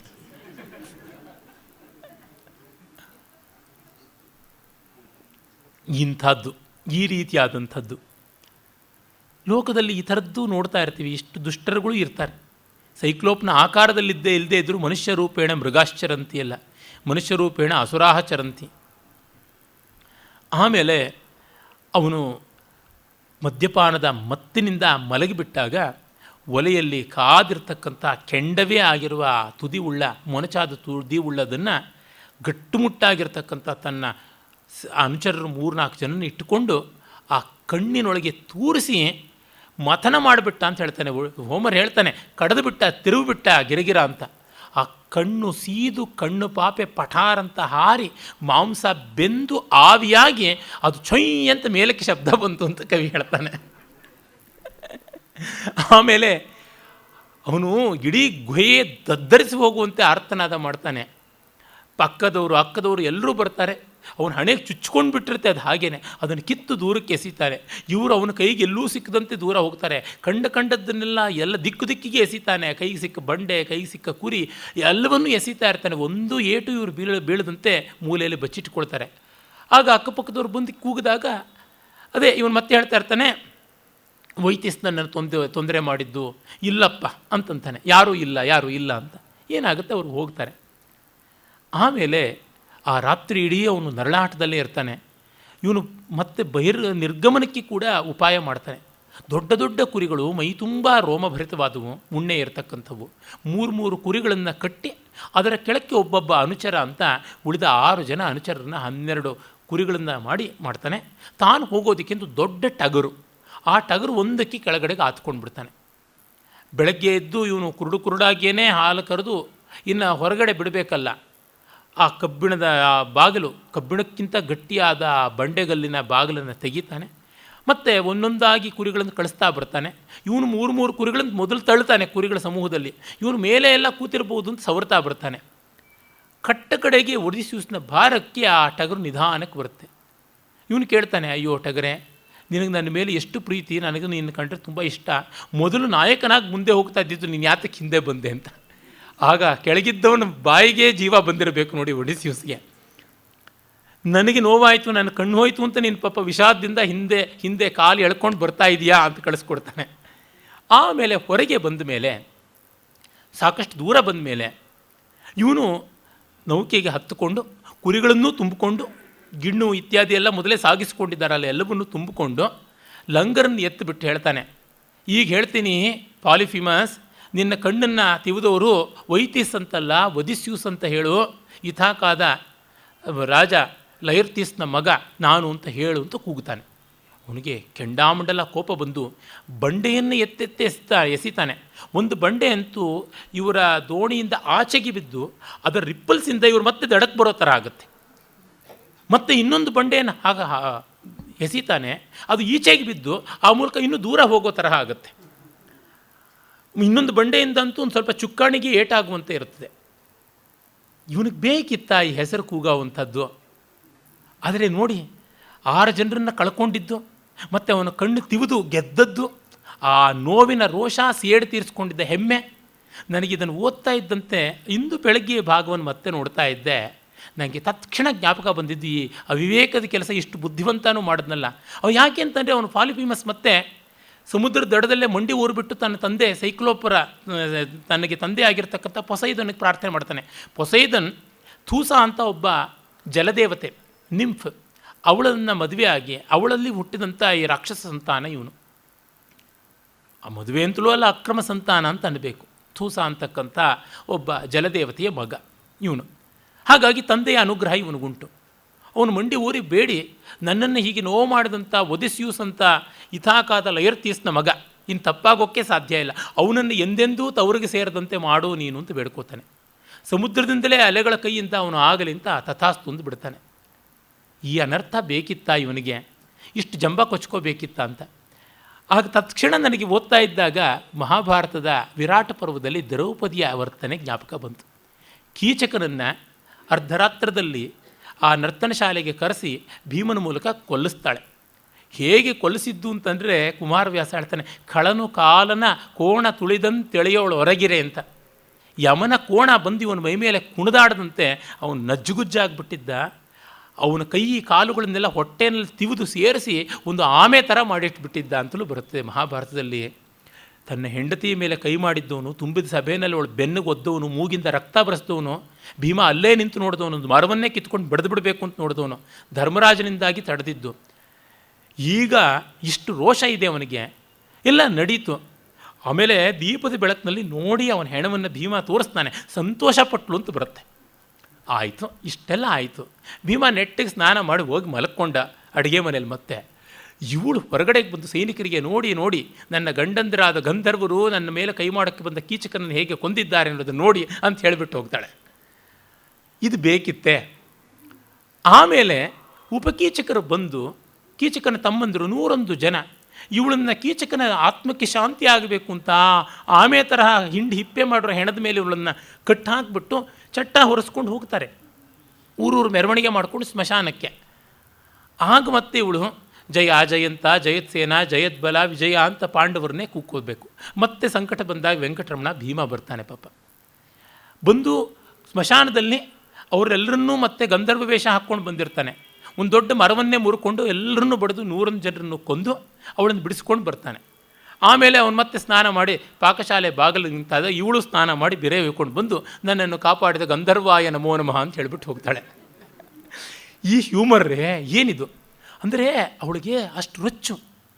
ನಾನು ಇಂಥವಳು ಅಸೂರ್ಯಂ ಪಶ್ಯ, ನನ್ನನ್ನು ನೋಡೋದಕ್ಕೆ ಸೂರ್ಯನಿಗೂ ಆಗ್ತಾ ಇರಲಿಲ್ಲ. ಅಂತಃಪುರದಲ್ಲಿದ್ದವಳು, ಬೆಂಕಿಯ ಮಗಳು, ನನ್ನನ್ನು ಆ ಕೀಚಕ ಹಾಗೆ ಮಾಡ್ದ, ಹಿಂದೆ ಜಟಾಸುರ ಹಾಗೆ ಮಾಡ್ದ, ಮತ್ತೊಮ್ಮೆ ಜಯದ್ರಥ ಮಾಡ್ದ, ಇನ್ನೊಮ್ಮೆ ಆ ದುಷ್ಟನಾದಂತಹ ದುಶ್ಯಾಸನ ಮಾಡ್ದ.